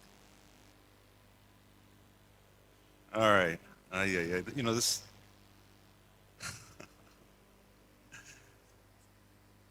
Can you take it back one more slide? There you go, right there. All right. So it's a multi-sided platform. And that's one of its greatest strengths. So it's more than just one particular entity. We're not just talking about cities, but you can connect diverse groups together. So you've got governments, you've got schools, you've got businesses, you've got organizations all around, you've got local businesses, nonprofits, of course. All of them can be connected together and work together. So it brings everybody in one place. So you have one place for communication. And again, to resources outside of Ukraine that want to help. So it's really about creating a network effect so that everybody can leverage each other's relationships and find the right partners. Next slide, please. So again, what you're going to be seeing is the launch of the Mayor's Club Network over the next several weeks, which is built specifically for Ukrainian leaders. So we're going to be creating a profile for each of your cities. If you're a member of the Mayor's Club, you'll be getting an invitation on that. We've waived any verification fees in order to post in the network. You have to be a verified organization, and this is one of the ways that we're going to keep disinformation and fake news and just garbage news to a minimum, if not eliminate it completely. And normally this is $149 a month in US. That's going to be completely waived for all of you organizations. So there's no cost barriers. We're also going to have a local Kiev-based communications manager. We'll meet her in just a moment. And she'll be here to assist you in the setup of this so that you'll actually get very, very direct help. You'll be getting this invitation in the next week or two, and we'll be doing training sessions to ensure that you and your leaders, your communications people are ready to go. Next slide, please. So the benefits of joining the network are going to be pretty powerful. You'll have the opportunity to connect directly with key leaders. You'll be able to bypass a lot of the intermediaries and ensure that your story is heard. As we've talked about, transparency within the network will promote accountability, reduce opportunities for corruption. And with our AI tools, you can manage outreach initiatives more efficiently, saving time and enabling stronger relationships within your cities and communities.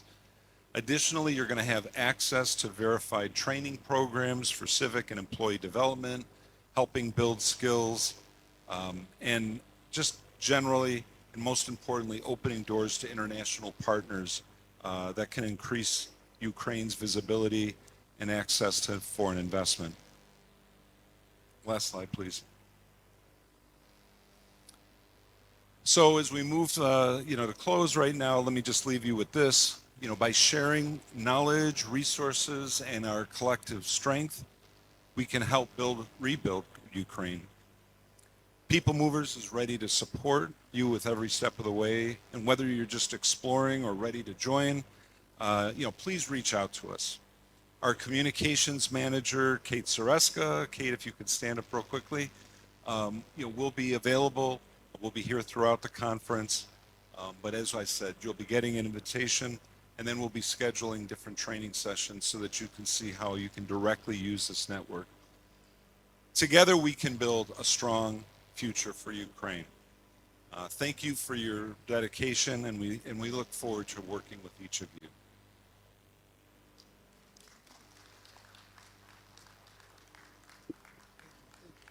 Thank you. And our next speaker, David, we met about a year and a half ago, and I want to, if anybody can hear me, can somebody, there's a lot of people outside in the call. We need to get them back in. But with David, please come on stage. We met about a year and a half ago, and I was fascinated not only about what the company does, it's AI, but I believe what we are now having Keith with People Movers working with David, you're going to see the collaboration that makes 2 + 2 = 5. And I believe David's company is going to be transformational for everything we do in this country. So David, to you, and thank you very much for being here for the first time. Thank you, Henry. And thank you all for inviting us here and coming out to this event. I'll quickly introduce our company, not just as a technology company, but as a mission-driven company. We are actually a family business. The CEO and co-founder is my father, and we are both of Ukrainian heritage. Our family left Ukraine about 100 years ago, moved to the US. In the immigration process, we lost our connections to our Ukrainian roots in our family, but we've been building technology with the hope of giving back to the world using the latest in technology to help people in times of crisis, in situations like natural disasters, of course, in war zones. And it's been a mission of ours to figure out ways in which we can help Ukraine, both help Ukraine during the wartime effort and then post-war redevelopment. We believe that there is not just a benefit and a fit for technology, but a very important mission that we as technology leaders need to be able to do to help reinvent Ukraine and use the latest to support its redevelopment efforts.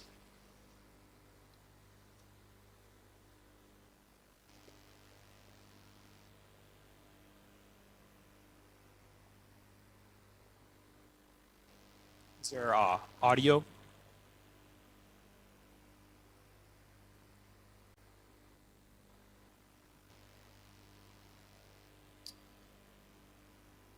Okay, no audio? Okay, it's okay. I'm going to skip the video then. I'm not going to talk too much about technology here, but I will mention what we're doing is helping create real-time understanding of what's happening in an environment, in a city, in a building, in across a municipality. We are a connectivity layer to understand what's happening across sensors, cameras, business systems, humans, and using AI capabilities create real-time awareness and take action. So it's ability for us to make our cities more intelligent. And it's not intelligence in predicting what's going to happen, it's intelligence in understanding what's happening right now. Next slide.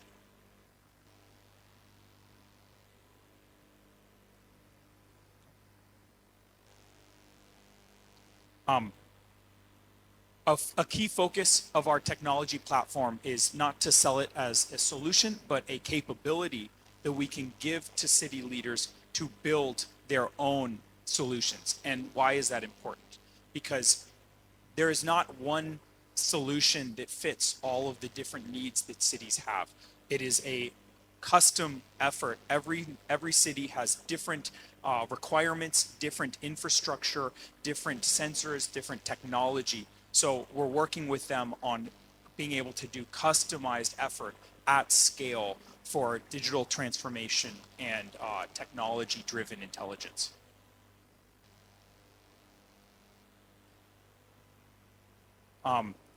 Because of this, we're able to tackle many different types of solutions. So I'm going to talk about some examples. Next slide. We're working with AI leaders globally right now on how can they use technology to reinvent city operations, city services, public safety initiatives.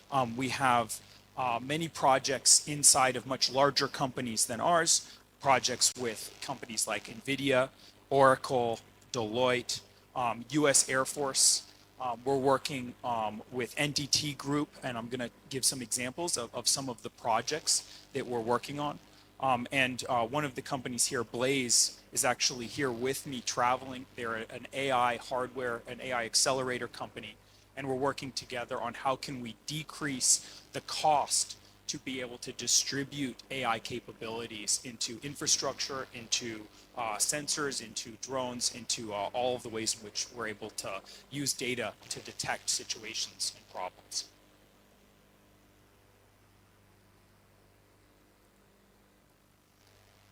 Here are examples of a number of different solutions that our technology is used for. We're doing examples of intersection safety, being able to detect car crashes in the city of Las Vegas, and if there is a car accident, automatically calling emergency services. We're doing in California, we have a big problem with wildfires, so we're actually doing a wildfire detection, being able to use AI to detect smoke plumes and use that to go early detection and response for wildfires before they become a problem. We're using drones to monitor rural infrastructure, in this case, oil pipelines across the Midwest, and being able to automatically detect problems. We're using sensors to look for high resolution weather data that can help determine city operations or things like drone flights. So we're helping connect a lot of different technologies together. We don't have all of the technology, we are connecting things to be able to do this kinds of real-time situational monitoring and action. One of the biggest programs we have right now is in the country of Japan. We are managing all of the country of Japan's natural disaster detection and response. NTT Data Group, a big telco based in Japan, but a global organization, is using our platform to create what they call D-Resilio. And it's nationwide detection of earthquakes, floods, tsunamis, and they're using us as the way in which they can understand across many, many different devices and sensors and location what's happening. Next slide. I'm not going to spend, back one. Thank you. I'm not going to spend too much time on this slide, but what I want to impress you on is that this is a combination of many different things. It's not just one solution, it's not one technology, it's how do you connect lots of different technologies together to create an integrated approach to innovation. And in this case, we're connecting sensors, we're connecting social media, we're connecting satellite imagery, we're connecting roadway monitoring, all of this to be able to understand if there is a problem, in this case, if there is a natural disaster, and then how can the cities take action? How can they communicate with citizens? We're using AI to be able to personalize the communication based on an individual location. Right now, we can tell them what is the level of danger. Do they need to evacuate? If they need to evacuate, where do they need to go? So we can use AI not just to understand, but actually to orchestrate what kind of response and communications are necessary to respond to a natural disaster.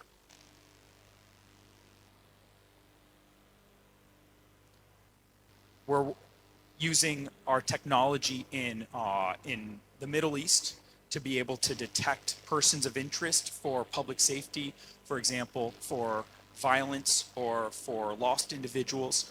We are able to track across, in this case, 15,000 cameras, connecting them all to be able to understand what are the things to look for.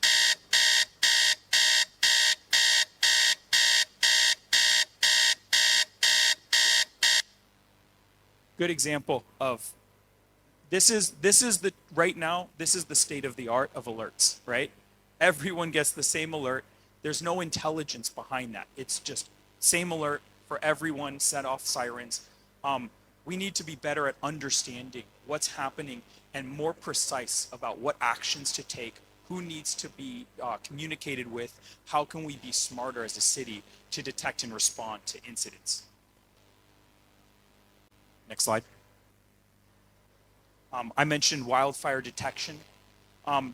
And I know I don't have a lot of time here today. We're actually here today not just to showcase our technology, but to partner with Economy of Trust.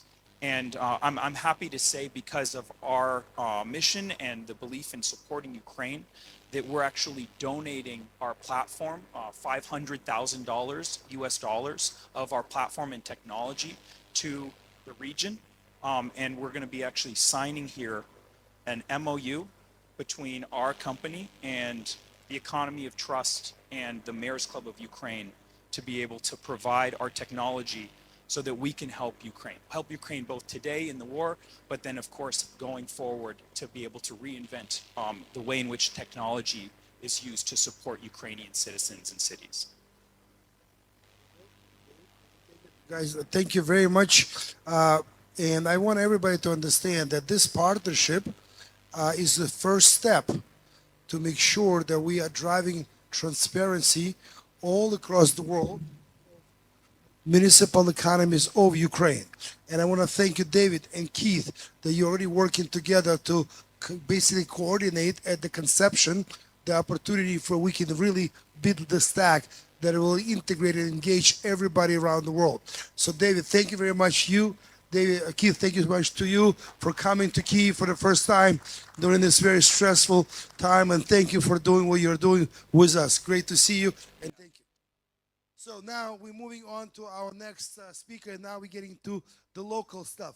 And I'm very proud to present somebody I've known for from 2011, roughly.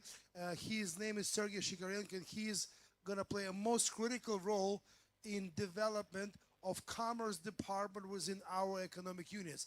That's an organization that will be responsible of putting the projects together in order for our mayors and us as an organization be able to demonstrate and showcase those projects all across the world. So Sergey, please come up and give him a hand, please. And he's going to speak Ukrainian. If you need translation to English, please go ahead.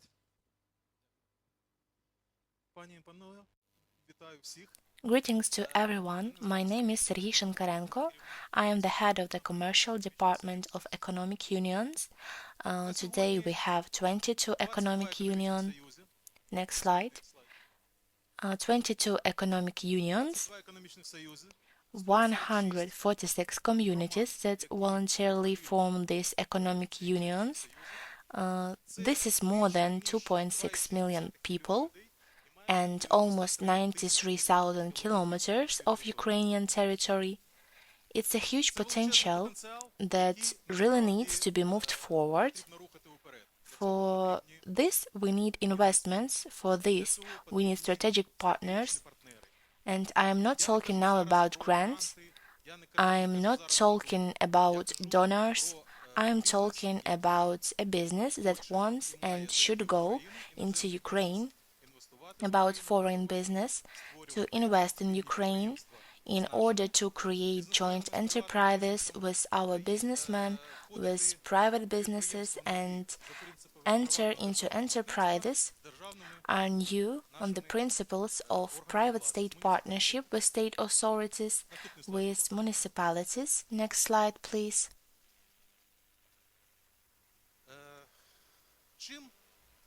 How can we help and how we are useful for foreign investors? We minimize the risks when entering Ukraine. That is, we can recommend who to contact, which projects are there, what land plots are, what investment offers are there, etc. We significantly save time, funds, and risks. So the main thing is that we are contacted by companies that are considering the possibility of investing in Ukraine. We discuss projects that we have and continue to move towards creating already from the projects of real enterprises of companies such a different. Next slide.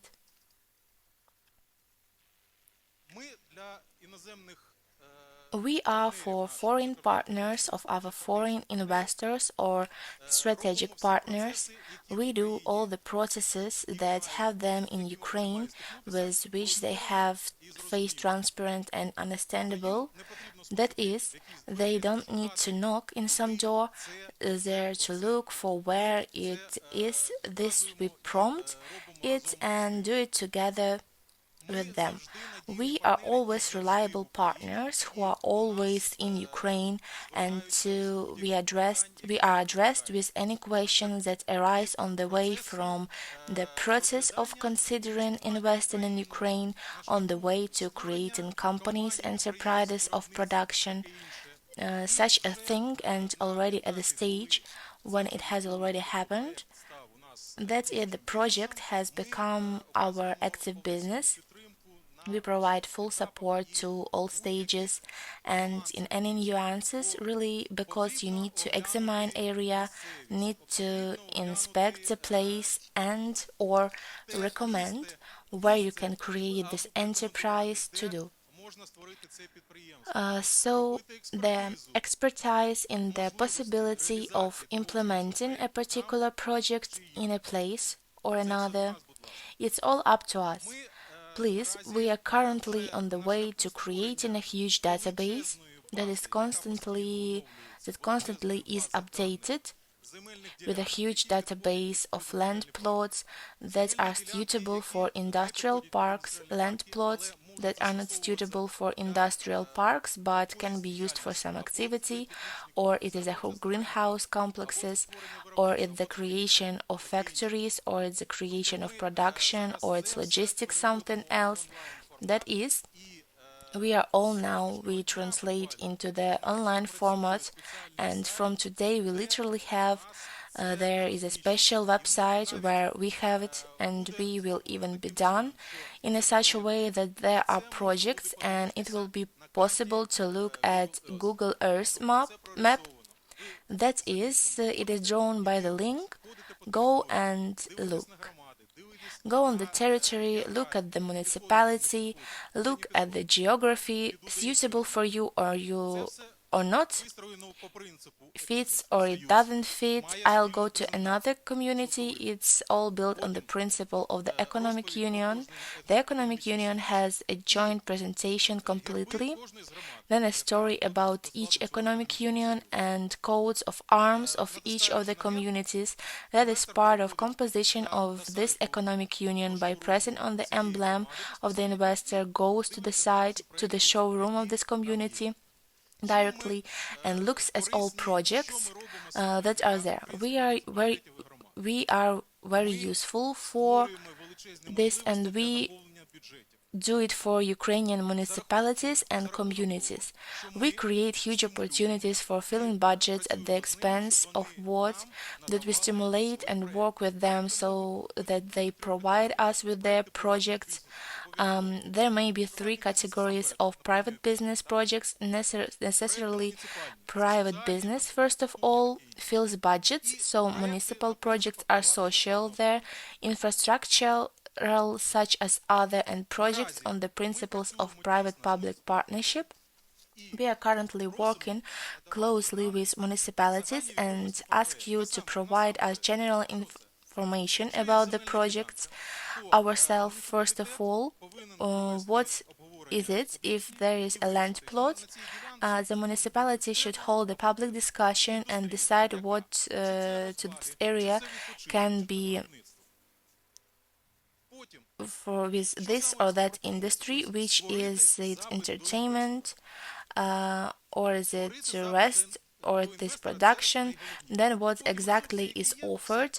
That is, create a request to the investor, this is the most important, then resources that are all there, and we can say that this project is already accepted. Then we work with foreign investors, show and discuss, and when we see that there are common points and it may already be with of the project to become an active business, we are already organizing the process of negotiation and bringing out it in the practical plane. At the moment, I want to invite the head of the commercial department of our first commercial department of the Police Economic Union, Mr. Petro Burjuk, who will tell about the Economic Union Police Podgorinia and will present the mayor.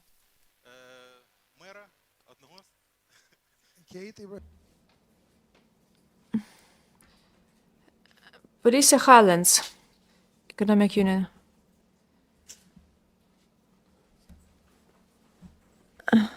That we discussed during our panel. And I'd like you to pay attention to that because this is going to be all across the country. As Sergey mentioned, we already have 22 economic unions signed. And this is our first, and this is Petro. Please.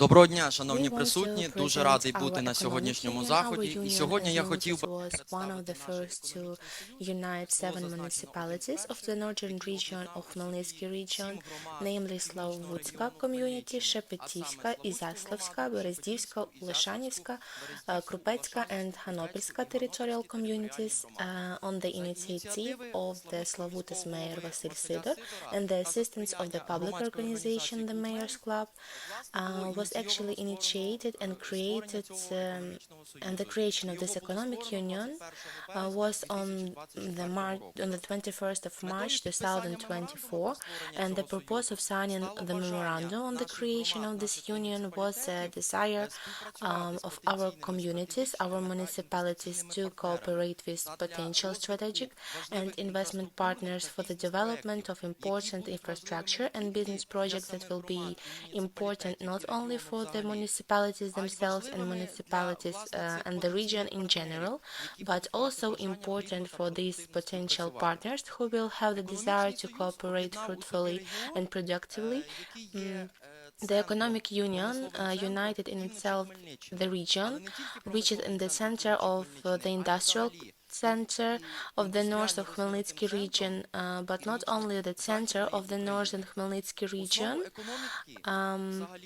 but also an industrially developed center in general. Northwestern Ukraine is the basis of the economy of this region in general, makes up processing and food industry. The core of economic of the union is the city of Slavuta, which has a diversified industrial structure. Our region has a huge economic potential to attract investment due to a favorable geographical position of our communities and developed infrastructure, both logistics and transport, and a lot of natural resources, as well as the human presence of transport hubs such as railways and highways makes it possible to connect the main industrial regions and the states themselves and the Black Sea ports with our region, as well as with region of Europe, European countries, and this makes our economic union very profitable in terms of logistics, and well, it is promising for interregional cooperation between regions, as region is rich in variety of useful non-metallic minerals, primarily natural building materials. Building minerals are presented. Deposits of granite and coalite are also concentrated in our region a lot. There are sense of different geological composition. Well, but mostly they have a building value respectively for road construction solution, etc. And are concentrated in our area, in our region, two deposits of saponite clays, and they are one of the largest in the country, and also we have significant use of our region's natural resources, water extracted from artesian wells and mineral laden water deposits, and more than 55% of the territory of our region is covered with general forests. Thank you all for your attention, and now I would like to invite Mr. Vasil Sidor to the word. He is the mayor of Slavuta, and he will tell you more about the prospects of promising projects of the Slavuta community. Thank you. Thank you. I want to point out today that this is what you is going to be a digital showroom for every municipality, for every project, for every startup, for every economic union. And we'll have a ratings and economic data on every one of them that you did not see yet. Vasily Bogdanovich, one of the best and most active mayors of this country, most experienced one. He is actually our pioneer. He's making our project happen right now. The MVP of Commerce Department is Slavuta Economic Union, and he's our mayor.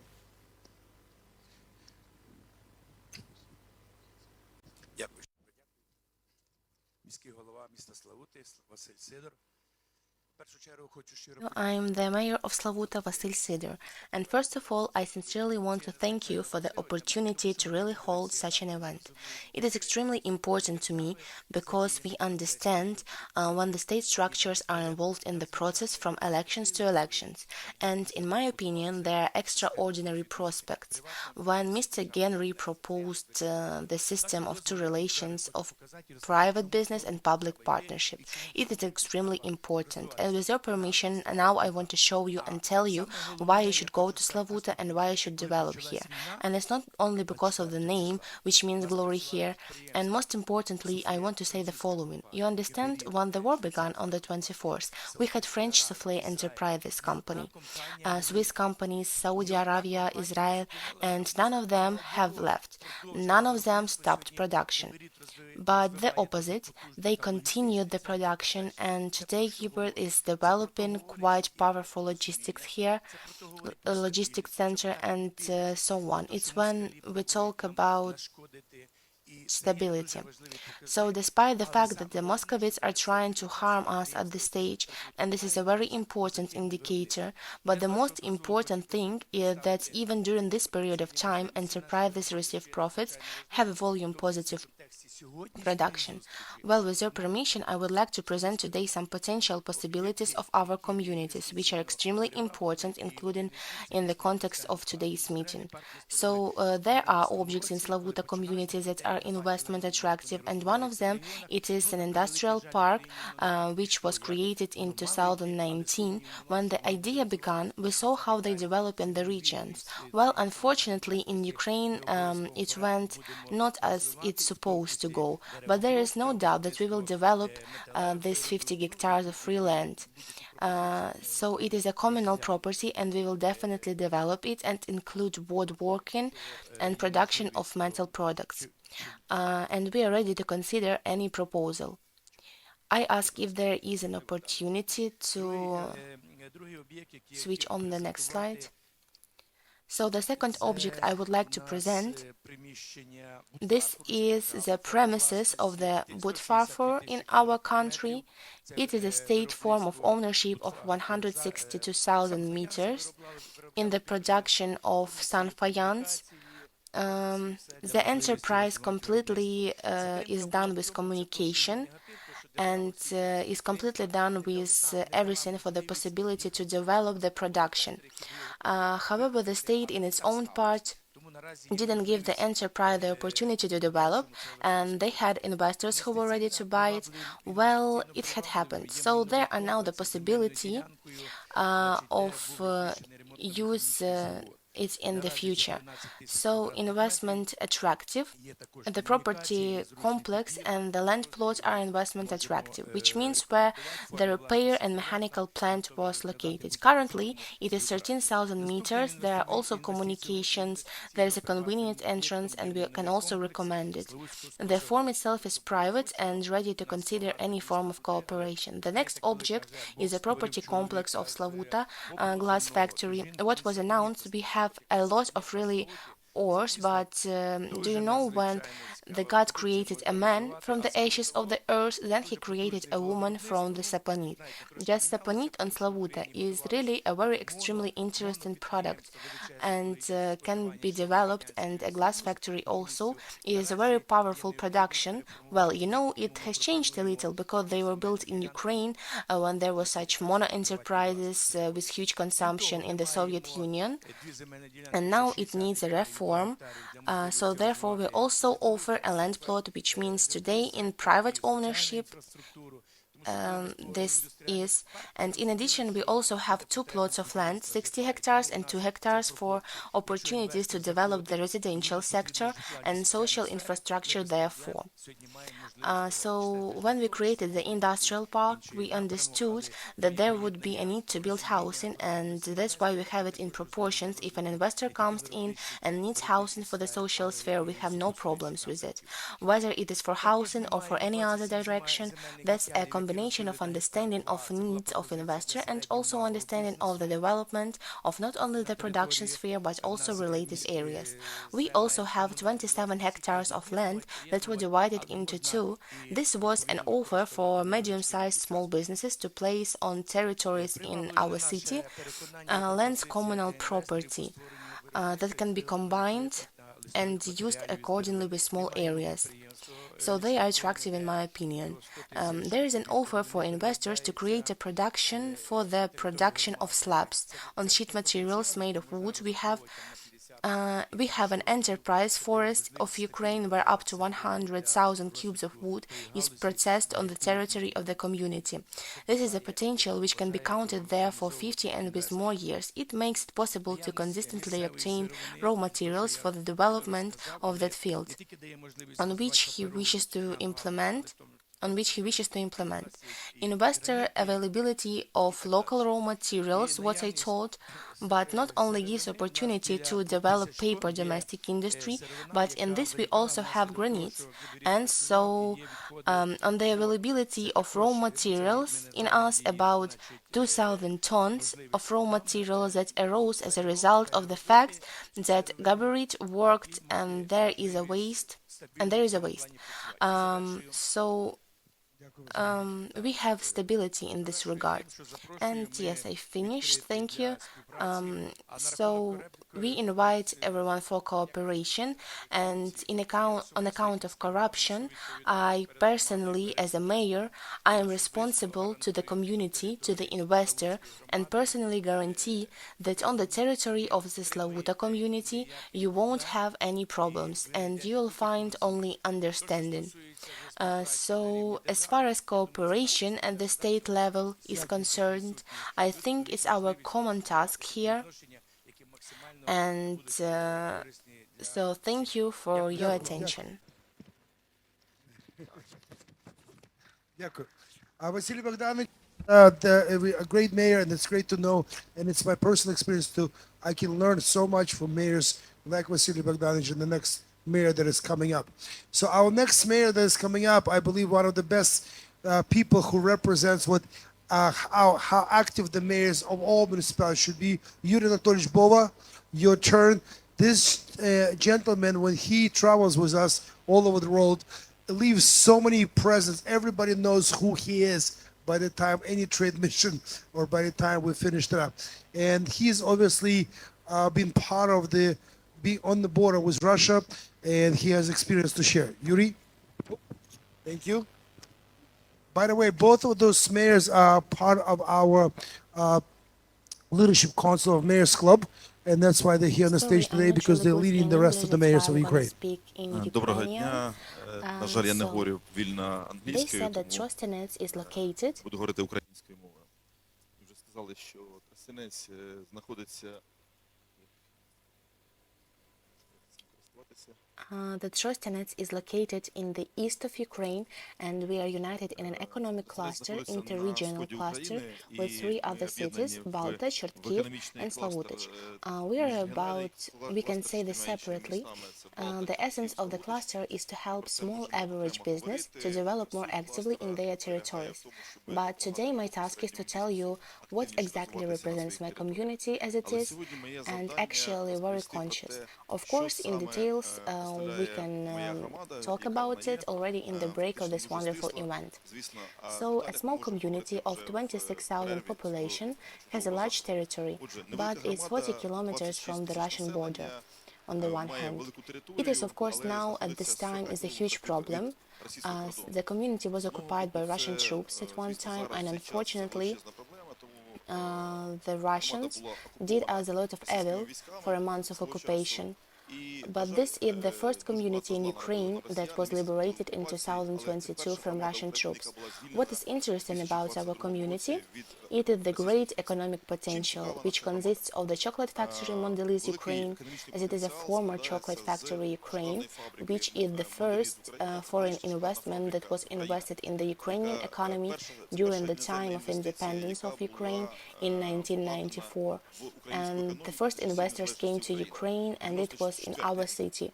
For various reasons and geography and the presence of a neighboring sugar production, territory, normal power, and many other reasons. Now, this powerful enterprise is one of the 200 best taxpayers of Ukraine manufacturers. And this company produces various products here. I always take the products of the chocolate factory that produces. Now you can see the chocolate in my hand. I think many of you consume it, but never have read where it was produced. It is produced in our city and is exported to many countries in the world. So there are 58 countries of the world where this product comes from our chocolate factory, starting from Africa, Europe, all Asia, America including.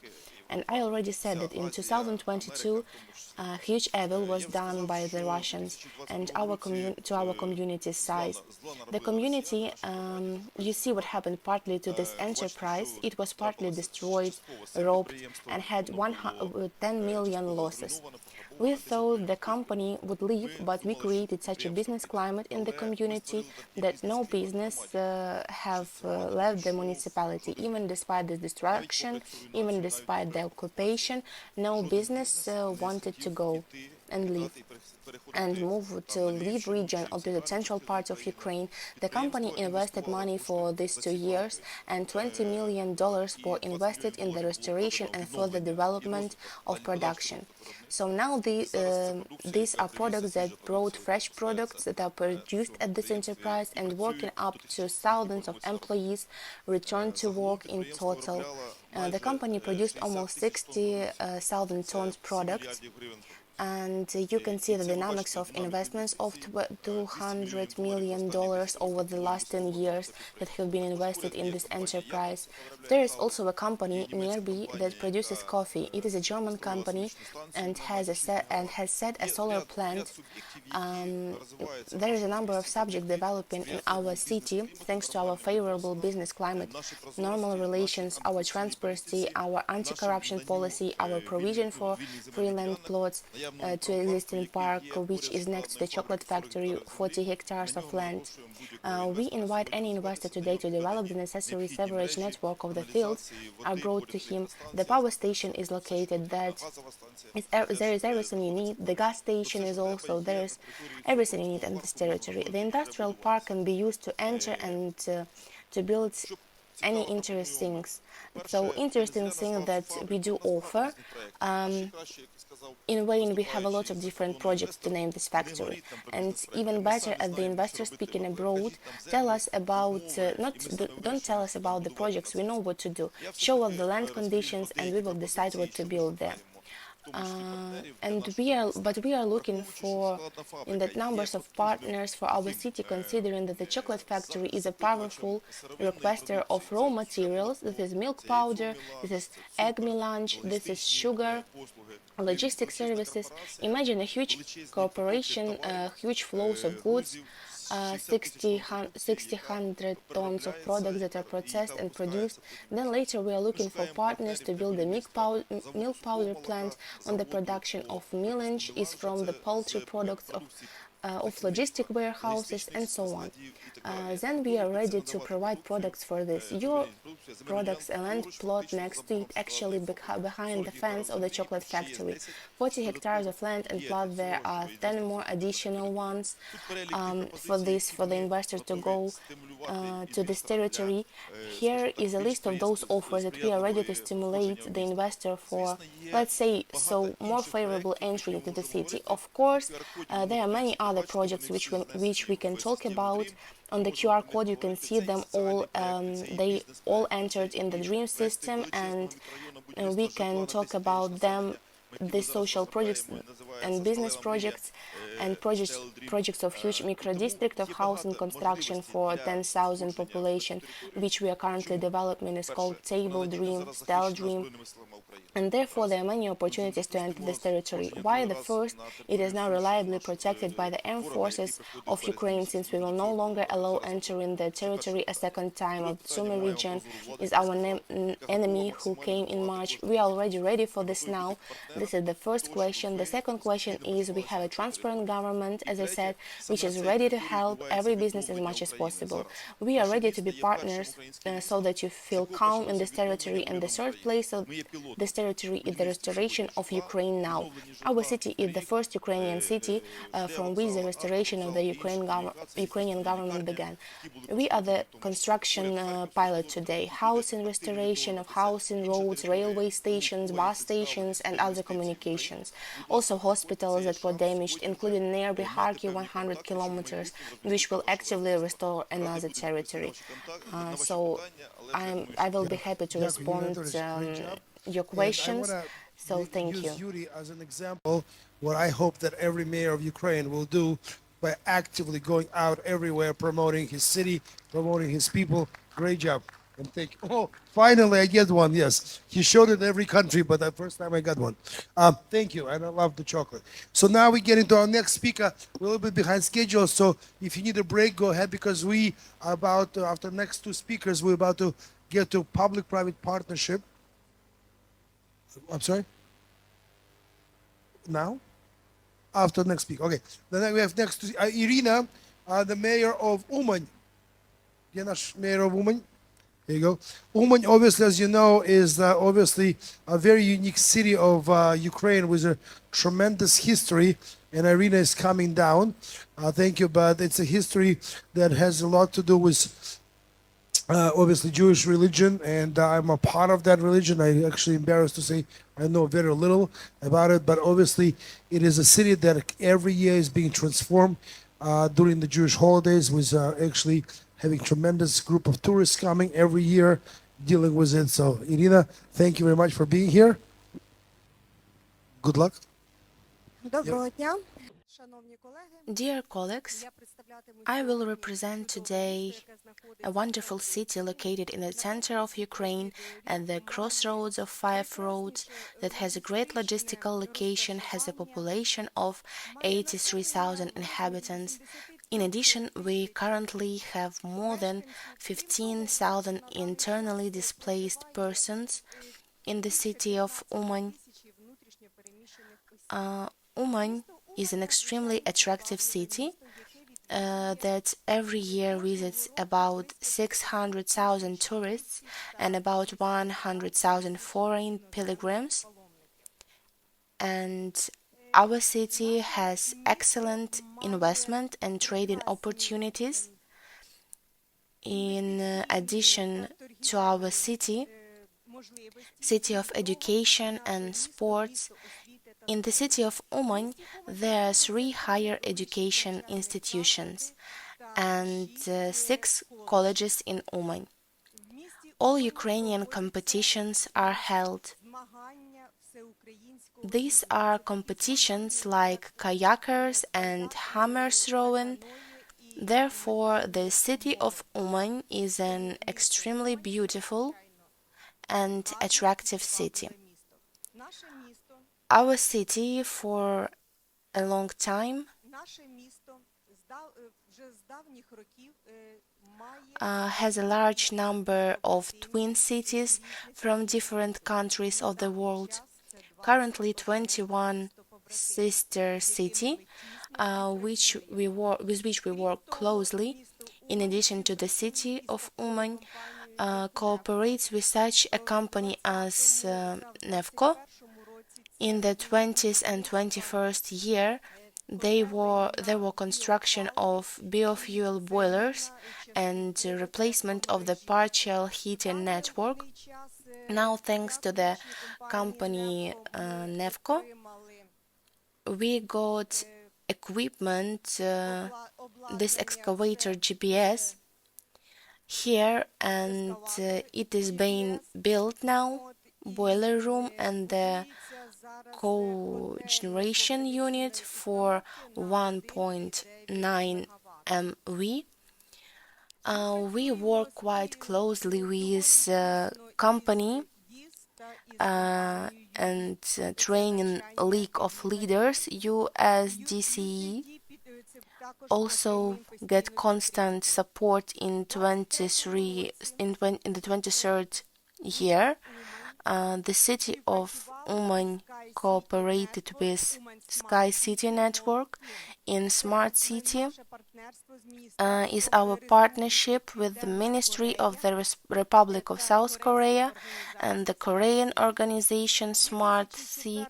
In 2004, the city of Uman is a participant of various international European events and congresses. In April 2023, the city, the only city in Ukraine, the city of Uman, has become the winner of the international competition K-City Network, as a result of which for May 2024 year, we already had a master plan of the smart city that our colleagues from South Korea, what does it mean, is a developed neighborhood smart city with houses with various advanced technologies, micro-district plan. In addition, the developed territory where solar panels are to be built for independent energy consumption of the city, and developed a plan on the organization of a safe city of such how does South Korea work.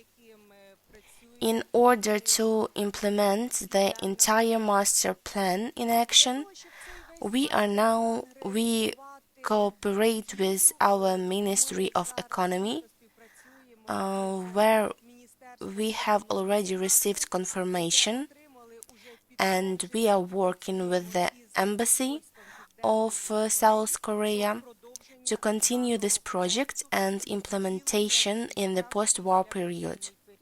Well, I would also like to invite maybe there is willing investors who joined in 2021. The city of Uman was one of the 7 projects on the sports of presidential magnets were built in us, where was a sport complex and in which was a 50-meter swimming pool planned. In addition, more than 4 sports and on the audience seats should be immediately rehabilitation department for people, and this is extremely important in our time, as a very large number of servicemen are returning, unfortunately with injuries, and they need recovery. So please, if anyone is interested in states, in a public-private partnership in the development of this complex, we would be happy to cooperate. The complex costs 8 million euro, and 1 million euros has already been mastered. We will be personally interested in this project. I am personally leading one of these projects, so I was lucky. Thank you. Дякую. Our next speaker before the break is Petro. Дякую. He represents the actually energy company, and he will talk about obviously what he wants to talk about. Petro, до вас. Доброго дня. My name is Peter Bagri, and I am the head of the supervisory board and one of the co-founders of the Clear Energy Group, and would like to talk to you a little about energy. More precisely about distributed energy, it is one of our companies, namely the company. Last year, RCE organized the production of coordination modular installations based on MVM machines in the city of Brno in the Czech Republic, and today it is a production actively developing. We today produce 20 modular stations in months first. Next year production will double, will be 40 modular stations per month, and supply these modular congregation units for business and utility needs farms in Ukraine, as well as state institutions of various in Ukraine. On today's plans for deliveries of 400 MV of installed capacity will be delivered to Ukraine by the end of the year. To date, we have already delivered 260 MV to Ukraine. I will repeat the congruent installation based on the well-known engines of the well-known German MVM company capacity, and from 200 kilowatts to 4.5 megawatts in modules, to everything with a capacity of up to 2.3 megawatts. We invite municipalities to cooperate. We have an experienced team in Ukraine. For 15 years we have been doing this. The case organized a service of 52 engineers in more than 13 Ukrainian authorities are present on the Ukrainian market that are able to maintain equipment. Our largest partners in Ukraine today are the epicenter. Here Mironivsky plant of Hilvo Products Company, Avangard, Pharmac, Nikopol, Ferolai plant, and many others enterprises that not only have in the case of cooperation with us receive a source constant energy, but also much cheaper electricity, because in case we are talking about the operation of our plants in the cogeneration mode, then the cost of electricity will not exceed 4 hryvnias. I thank you all, and I invite everyone to cooperate. Thank you. Congratulations. This is a great example of the power of Ukrainian innovation, company, and ability to, to be so resilient to the current circumstances. Ladies and gentlemen, it's time for a break. We have about 10-minute break. So please enjoy the coffee. There's some food, I believe. I don't know what it is there, but please be back here in your seats in 10. We're going to start with I believe, with a public-private partnership panel, the most important political, financial, economic instrument for Ukraine. Thank you. Have a great break.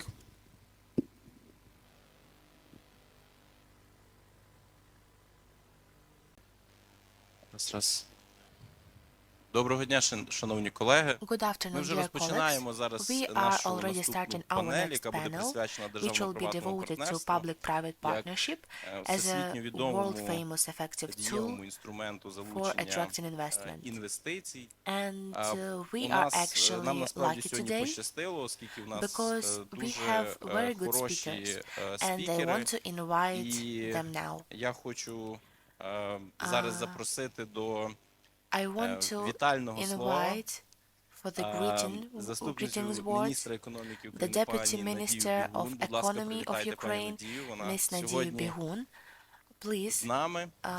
greet Будь ласка, Miss пані Nadia. Надія, вам слово. Добрий день. Good afternoon. Рада всіх вітати. Я не I знаю, am glad to welcome everyone. без I don't know which is better, probably Я в without Міністерстві an економіки official відповідаю за rostrum, публічні закупівлі, and I'm і responsible не так for давно public procurement in the частиною Ministry політики of публічних Economy, закупівель and not стала so long політика ago the public-private державно-приватного policy партнерства. became І я part of би the public хотіла, procurement маючи policy. таку нагоду, говорити And безпосередньо I з would like to have очільниками this opportunity to talk наших directly with міст, the leaders of our cities to трошечки advertise this порекламувати tool, цей інструмент, тому що в because Україні there is a публічно-приватного public-private партнерства, partnership in ну так Ukraine. чесно скажемо, майже немає. Well, to be Немає чому, honest, тому що almost none. це з There's одного no боку why. Because нова on the практика, one у нас hand, немає this is a new досвіду, у нас practice, немає we таких have no experience, історій, we do not а have з such іншого sectors, боку, and on the other це hand, потребує it requires a little трошечки changes. зміни майндсету людей, які A приймають little рішення change of про the витрачання mindset бюджетів. of Тому people що who коли make ми decision хочемо about реалізувати spending якийсь budgets. Because when проект we want to соціальний implement на some території social project, громади, on the territory of the community. Of course, the first thought, let's take money from the budget of the central, preferably in the worst case from the local budget, and build something. And privately public-private partnership is mindset and logic when we are looking for opportunities to implement this project and to provide some financial interest for this project. In order to be able to appear for the implementation of this project, a partner who would undertake to implement this project at his own expense and accordingly would be able to return his investments at the expense of the cash flow that can be generated on this project. That is, in fact, there should be a business mindset of statesmen who are responsible for cities. And we are now at almost the final stage in the changes in legislation. There were certain legislative barriers on how to implement public-private partnership projects. Draft Law 7508, we are waiting for the conclusion of the European Commission and will be ready to submit it to the second reading in the whole. I hope this will happen by the end of this year. We will vote for it. It will open up additional opportunities for the implementation of projects, opportunities. Like these opportunities, maybe you can take advantage of them. First of all, there is an opportunity to implement such projects in the field of education, in the field of healthcare. Now there are certain restrictions on land. These restrictions will be lifted by the end of the year. This draft law will allow us to attract grant funds for projects, and we actually see some interesting potential projects. We are mentioned today, for example, a rehabilitation center, and that is, there is an idea to implement a rehabilitation center. There is someone who is ready to invest. It may even be grant-making organizations, but grant-making organizations would like to see a successful, new, beautiful one that competes for what they can serve. On the terms of engagement, the new law will allow the mechanisms to be implemented. And this can actually potentially help a lot at the stage of Ukraine's recovery to implement interesting projects. It will be interesting for you to listen the next panel. I will not take away my colleagues' breath. The only thing I would like to emphasize is that it's a super important area for the Ministry of Economy. We have an agency, a separate agency that is responsible for building the capacity of communities and has proven to carry out such projects. You will have the opportunity to go to the head of the agency, the Nico, and communicate with him. I would really like to ask there today if there are questions, if there are ideas, if there are proposals to take contacts. Nico, there is no one there. Nico has a really big KPI. However, for implementation of projects, so far we do not have time to complete this KPI, unfortunately. But we are very interested in ensuring that such projects are implemented in municipalities, and we are ready to support municipalities in terms of mechanics of project implementation. I hope that you will see a perspective in this direction, and I hope it will help your communities develop. Thank you very much, Ms. Nadia, for taking the time to attend our event today. Indeed, the support of the Ministry of Economy is now an extremely large, and Ministry shapes policy in this area, pays a lot of attention to it, and it is indeed a tool that can help to recover not only at the central level, but also at the local level. In addition, there are a lot of interesting things happening now, including a lot of donors. And they will help us, and they will help provide funds for the preparation of projects. In particular, the reform of public administration and investment is currently underway in Ukraine. And the response is that within the framework of this reform, it is planned to create several funds for the preparation of the project, because we all know that there is a problem that it's quite difficult to prepare PPP projects, but there are such tools that will allow in the future the cost of preparing them. And now I would like to present our panelists, but before We also have a recorded video message from Mr. Zhu Ude. He is the president of the Japanese PFI PPP Association. He left a video recording. Ladies and gentlemen, I am chairman of Japan PFI PPP Association. My name is Kazuo Ueda. We have been working for more than 25 years for enlightenment of Japanese PFI PPP methodologies to the government in Japan and other countries such as United States, Australia, Taiwan, Indonesia, China, Korea. We are very keen to support local government in Ukraine. We are ready to visit to explain Japanese PFI PPP methodologies for local government in Ukraine. We are very ready to invite Japanese investors such as general contractors, development companies, and operation companies for reconstruction of infrastructure facilities in Ukraine. Under the Memorandum of Understanding we signed, Mayor's Club and Japan PFI PPP Association do work very hard to establish partnership between local governments in two countries. The membership of the association is about 1,350. Membership in public sector is 1,053. Population in cities, towns, villages, and special wards belonging to this association is about 113 million, which is about 90% of the total population. Membership in private sector is 295. They are all major companies in Japan. I would like to show public sector fields which PFI PPP methodologies have been applied. Hospital, school, social welfare facilities, public housing, water, road, airport, arena, incinerator, and so on.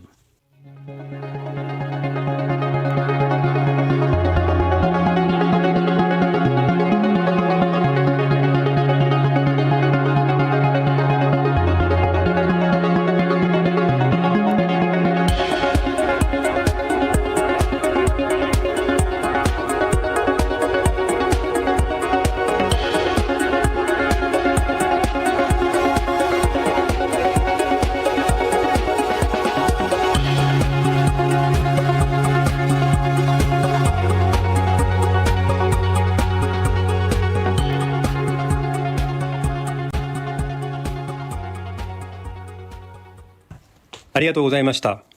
Slava Ukraini. We are very grateful for having such beautiful videos that are recorded from our partners. And as we see now, a lot of international businesses are interested in reconstruction of Ukraine, and these opportunities for cooperation with Japan in particular are opened for all cities, and this opportunity needs to be used. But in order to know how to use it, you need to have knowledge and expertise, and today's panel is dedicated to helping all cities to understand how to work successfully with a private-public partnership. And I would like to invite our panelists now, and this is Mr. Niko Cheladze, the head of the state organization of the Agency for Issues of Support of Private-Public Partnership. Please say hello to Mr. Niko. Also with us on online communication is Ms. Irina Novikova. She is a consultant of International Financial Corporation of the World Bank for Private-Public Partnership in Europe.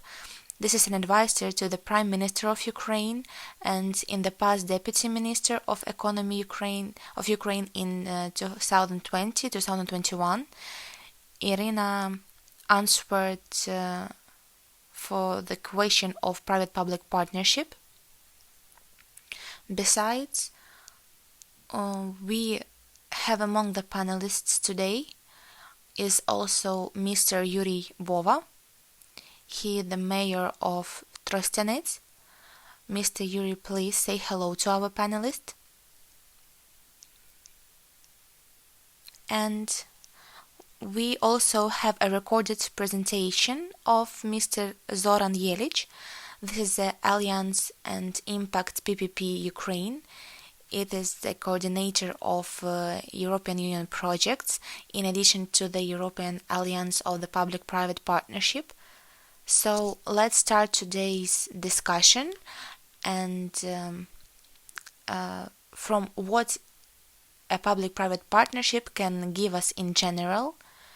There are many myths about what kind of tool it is, and very often we can hear that we are implementing a project on the basis of a private-public partnership, but here it is worth to distinguish ways of cooperation between businesses and municipalities or cities with reality and with what is really a private-public partnership and what is non-private-public partnership. And I want to ask the first question to Mr. Nico. Please tell us, your organization is focused on helping communities and help ministries to develop this tool. So tell us in general to our listeners today, what is it? And what is the role of the Public-Private Partnership Agency in the implementation of these projects? What are the advantages of the Public-Private Partnership?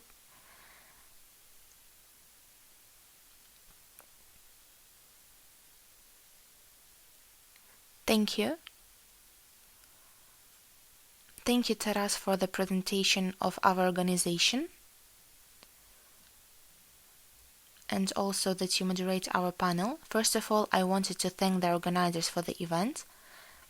It is really a very cool event that helps to fulfill our main duty, which include institutional capacity in the field of PPP as well as the mechanism. I'm really very happy that the mechanism of PPP starts to work and it becomes more popular, not only among the state authorities, but also among the bodies. If honestly, in my opinion, the local self-government are the main clients for the reconstruction of Ukraine. And also I wanted to mention that the mechanism of PPP is the most effective mechanism for attracting investments and doing everything for the international rules.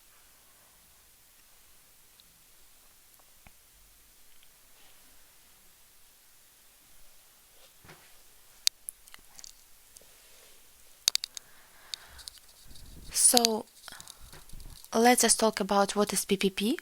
PPP it is the long-term cooperation between the state, or in this case the authorities, local self-government, with private companies in order to increase the level of quality of provision in the first place, primarily in order to increase the level of quality of public services by creation of updates and remote effective management.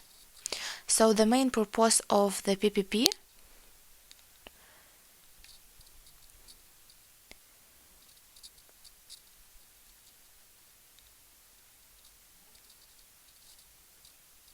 it is a tool for improving the provision of services to the population, health services in the field of education.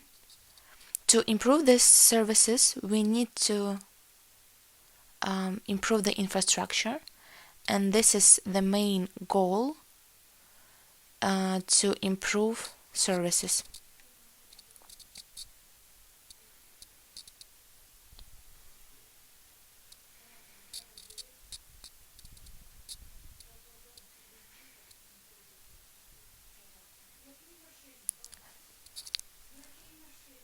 So why do communities, cities, regions need this mechanism of PPP? This mechanism, in condition of limited resources, and today's problem is the most effective mechanism that will allow to attract private investments to modernize infrastructure and to develop the economy of the region. It is also a very optimal mechanism for development of municipalities and has a large number of advantages that can be shown on the slide of the presentation. So the project of private partnership requires more time to be prepared.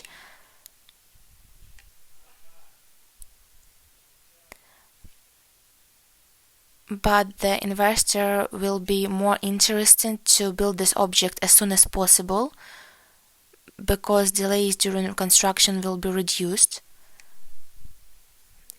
on comparison with the one that would be purely built by municipality. In addition, it's a decrease of investments and decrease in initial investments, because a private partner will always be interested in choosing the most effective way to achieve the goal, and his task will be to think how in the future it will be managed, because from him exactly depends how effectively he will approach the planning of his object.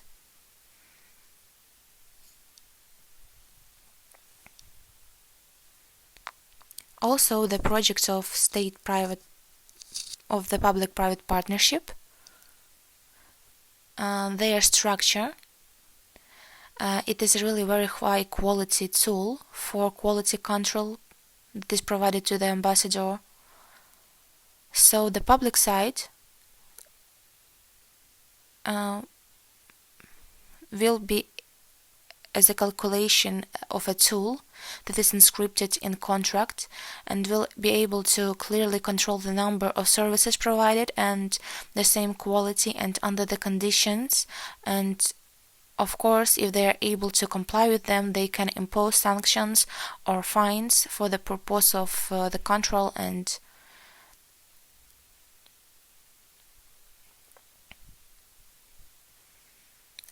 projects of private-public partnership are very important from the point of balancing of obligations between the public-private partnership, and also a good tool to invite system investors to the region. Such large projects of public-private partnership can serve as a support for the base for the system investors who will enter the region and will continue to develop the business.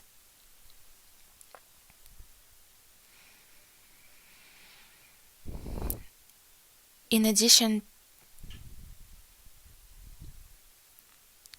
the projects are very important from the point of view of their agreement, state partners, and important from the point of their banding. It is really important to distribute the risks to the side that will most adequately be able to respond to them, and also to clearly distribute the obligations of each side, and the very murkiness of the agreement with PPP, 'PPP' 'PPP' 'allows you to do it. For example, 'PPP' 'allows you to distribute the obligations of each side, and the very murkiness of the agreement with PPP 'allows you to do it. For example, 'PPP' 'allows you to distribute the obligations of each side, and the very murkiness of the agreement with PPP if there are any need from the municipality in obligations in delivery of garbage, warehouse in the correct volume guaranteed for 20 years, to ensure that the smear processing plant is sufficient with the amount of raw materials. This can be done, and it will be one of the main reasons why private companies really want to see clear obligations who will be taken by the state. It also has a really good tool as a project financing. For this project, a separate special company is created for which the investor invests funds, on which he'll receive a loan and the guarantee of his loan,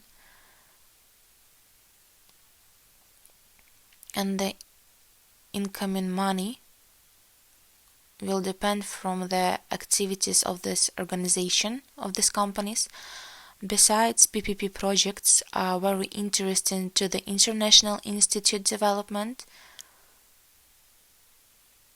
which can solve social problems of commercial bank that these are opening up new markets for lending and investment projects to construction companies, that new ones are being created, projects that can be implemented, new ones, let's say allocations for businesses, well, and investment funds, because PPP projects are always long projects, and they have understandable cash flow, and it is very interesting for a fund in order to receive funds.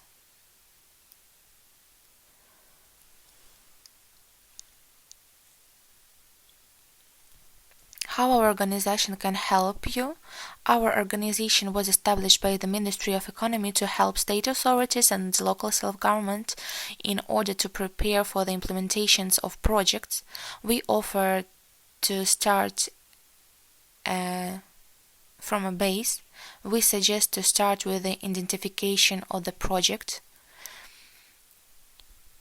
We will help you after you will provide us with your ideas, and we can help and highlight what are possible projects for PPP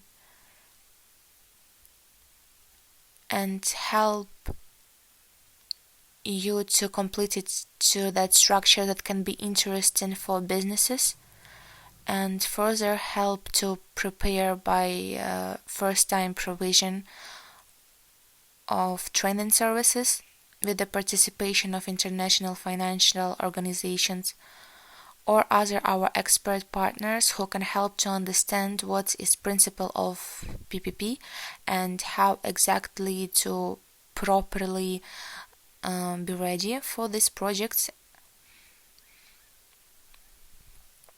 with the involvement of the right experts from different funds that can also help to qualitatively make ready the project. I'm interested after helping you managing if something is very important, partly because usually all international organizations here there help you to prepare to hold a competition during negotiations, but after the deal will be done, the front object is being laid by the private side, and only international experts go through their objects, and you are left alone with private business. But the deal is done there, because these projects can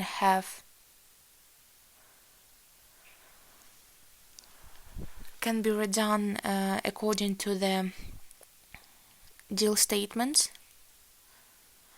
So our organization can help you because it was created with the aim of preserving the institutional ability of the help even during the execution. And these services on the screen are services that our organization can provide you with.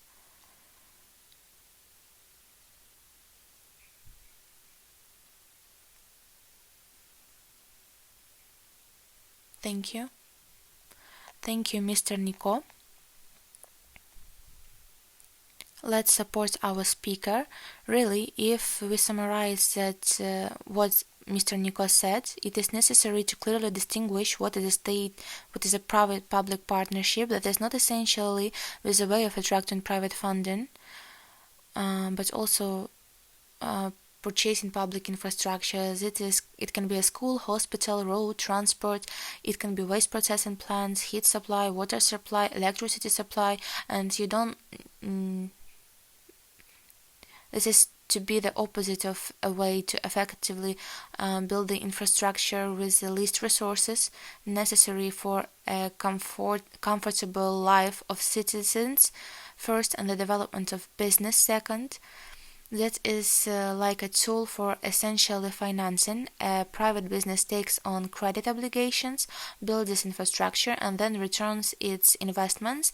And there are several options, either at the expense of consumers, where is a tariff composition, or there is a British model of PPP, when the city essentially takes on additional budget obligations and pays for the infrastructure in installments for 20 years. And can you please withdraw the next presentation? About the experience of the Ministry of Recovery, I would like to take a little word and to tell a few words about how this is developing at the central level in Ukraine. I personally work as an advisor in Ministry of Reconstruction, that is now called the Ministry of Community Development and Territories. In the ministry, there was the experience of implementing the PPP projects on the state level.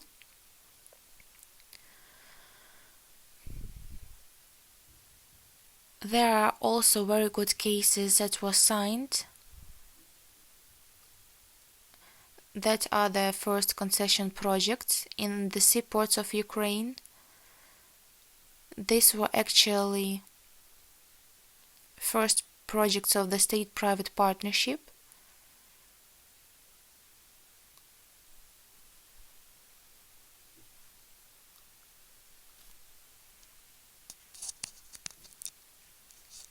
So there was implemented 2 projects of public-private partnership in the seaports, that was Ovia and Kherson.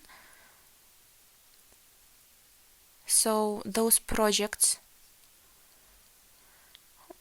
were for quite large investments, because the existing asset that was built many years ago and a very inefficient state was transferred to the operation of a private business for improvement of track transshipment services. Investments were quite significant and managed to attract Georgian and Qatari investors at the time. And now the ministry, I also work with the international organizations such as European Development Reconstruction Funds and work on new projects in ports.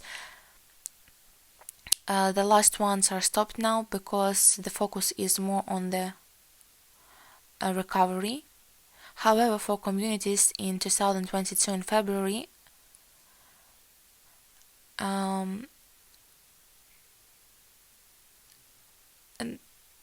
was voted in the Verkhovna Rada bill in the amendments made to the budget code, the British model of private-public partnership, about which I said when a private partner which hands out in exploitation of the commissioning of the state or municipality to pay it for a long period of hours, and this tool actually become available by the President signed this law, and is relevant in August 22, and is already in the budget code. There is a legal opportunity to take on additional budget obligations within the framework of a public-private partnership. Here you can see the potential of the city in terms of attracting investments. It's about 300 billion hryvnia and can already be used today using this tool. I'll tell the truth in order not to tell no truth. If your city is less than 25,000 population and budget isn't very large, this tool is unfortunately hard to use. So if we talk about capable communities with budgets that can implement projects, it is possible to involve private businesses, but usually if the project is less than $2 million and it is not really interesting for private businesses, and it's true that you just need to accept.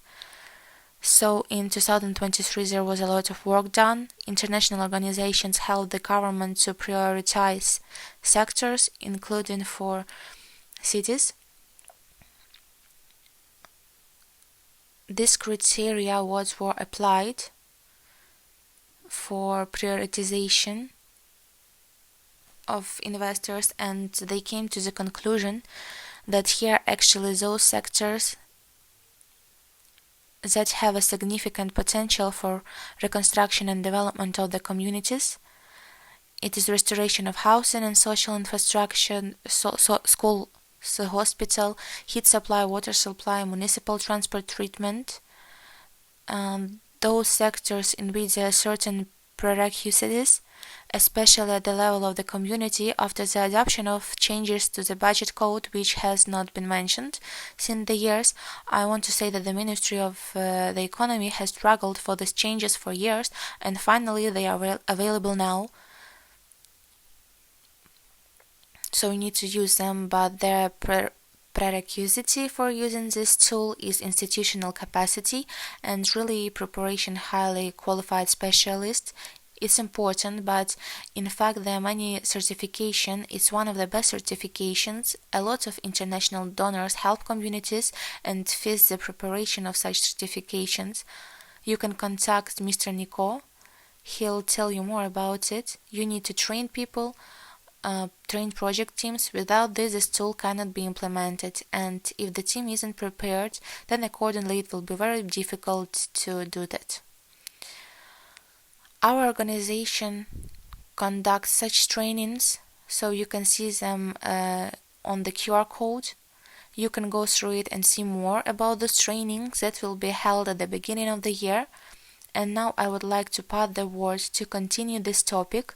I would like to pass the word to Ms. Irina Novikova, and I remind you that Ms. Irina is a consultant of the National Financial Corporation, an advisor to Prime Minister and former Deputy Minister of Economy.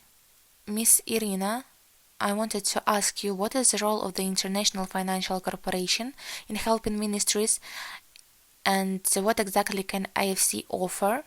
Please tell us about that, and tell us, please. Colleagues, congratulations. First of all, thank you to the organizers of this wonderful event for the invitation. In fact, I think that as a result of such a comprehensive dialogue, the best ideas are born, the best projects. And I wish you this for the results of this event. If to talk very briefly about IFC, considering the time squeeze, I think you all know the International Financial Corporation Group, World Bank, but you are used to considering this organization as an organization that provides lending or capital for private sector. Along with this, there is another such important direction in which all this works, just providing advisory services to governments or municipalities of certain countries to stimulate investment for private sector in middle and low income countries. A little further, I will tell you what projects are currently being implemented in Ukraine. With the support of IFC, we really carry out these projects, but in addition, I want to draw attention to the fact within this direction. Let's assume IFC supports national governments also in building institutional capacity on public-private partnership issues.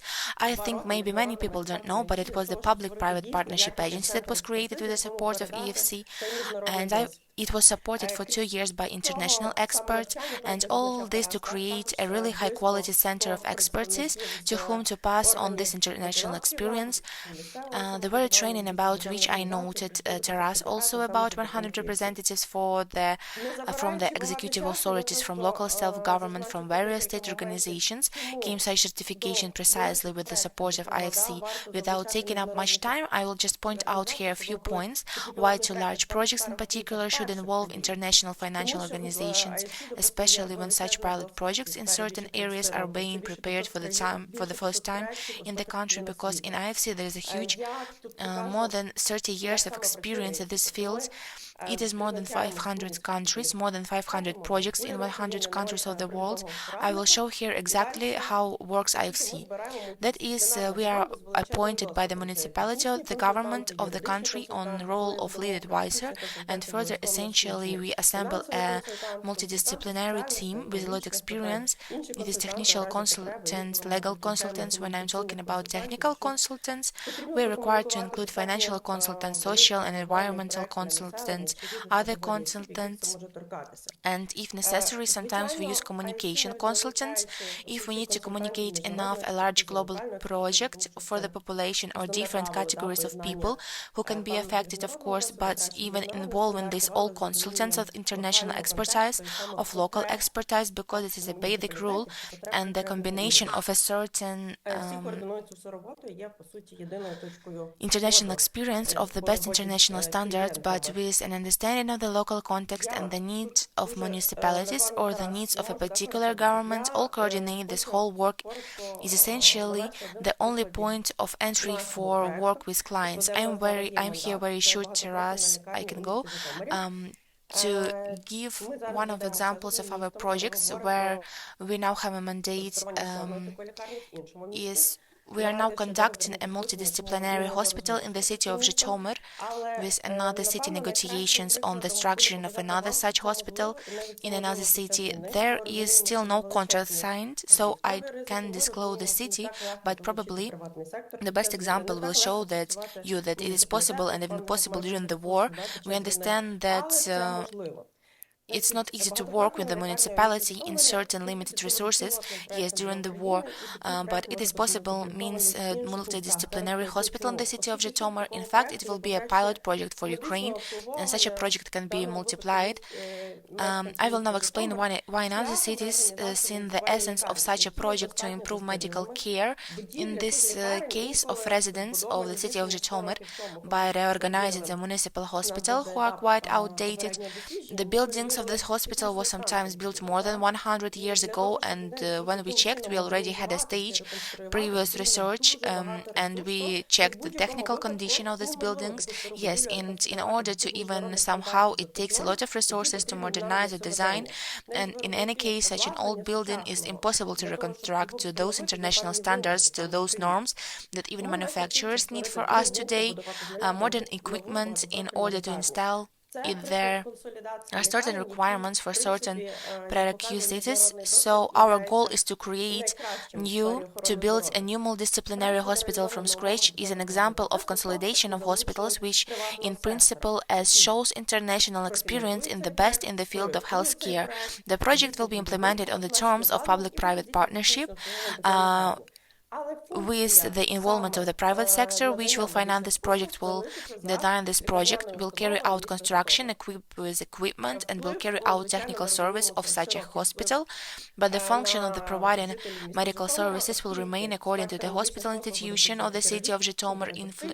Well, of course, we understand it is a wide impact on the residents of the city of Zhytomyr, since the range of medical services we include surgical, therapy, rehabilitation, outpatient care, patient reception, 24/7. Such consolidation will allow you to make diagnosis very quickly, because in such hospitals it is usually created extremely powerful diagnostic departments that allow you to diagnose the patient as soon as possible. And also taking into account the study that was conducted by the World Bank in relation to the fields of healthcare in general, We saw in several places that we have a very long duration of the patient stay on the bed.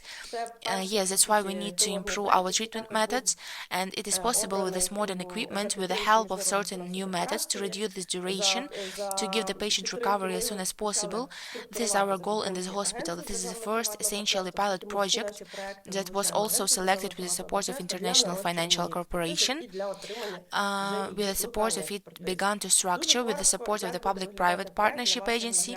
Since all our projects involve in the public-private agency partnership to build up its expertise and to obtain its local expertise. Very briefly, as we look like a project for your visual understanding, when we talk about such a partnership in our state, the partner will be the city of Zhytomyr, which will sign a contract with a private partner, which will be selected in the competition. As a rule, it is a consortium of companies that will create in further a special project company for the implementation of only this project. The state partner, in turn, will be providing a land plot for the construction of such an object and providing financing in the future, because the essence of this project is that the private partner comes who brings his own financing, and as you can see here in the picture, funding is attracted. Yes, as a rule, such projects are implemented together with loans, but loans are not given to the city, as it's usually probably like are used to certain projects that are implemented by providing loans.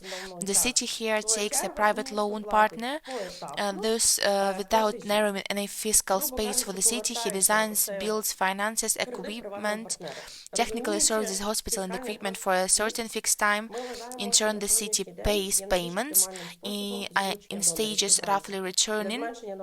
This is a loan from a private partner, understanding the fiscal simple. We believe that today is the most optimal way to attract donors and grants to reduce burden on the city in the future and to increase the attractiveness of the private sector. So in this project, we expect that a sufficiently large amount of grant will be provided for the project to make such a project cheaper. I have a grant on consideration of non-refundable donor assistance that will make such a project cheaper by the advantage of the mechanism of public-private partnership is that you are here not just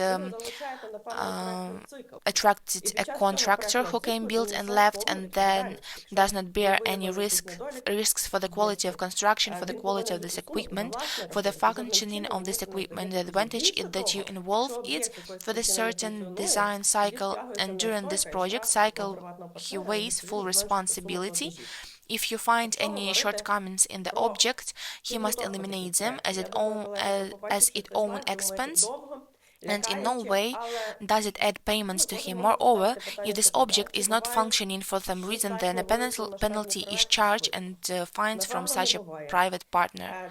Accordingly, the amount of payments will decrease, if to speak. This is the detailed schedule of the Zhytomyr project, how we work on what stage. We are now very briefly, I will tell you, started. We are with the preliminary assessment. It is necessary to pre-check whether this project is feasible or technically possible, whether it will have a really positive economic effect, or are there any environmental obstacles for implementation of such project. That is poured out, this preliminary assessment is poured into a concept note which previously evaluated by the city. That is, the city makes a decision. We continue to move on this project or not. Move in June in 2024. The city decided on the advisability of training bodies for this project. We signed an agreement between the Zhytomyr City Council and the city mayor, all to move to the next stage in the preparation and holding of a competition to determine a private partner for the conclusion of the contract. That is commercial closure, and we usually go into such projects up to financial closure. That is when completely resource for the implementation of such a project will be found, and private is already starting the active phase of the project implementation.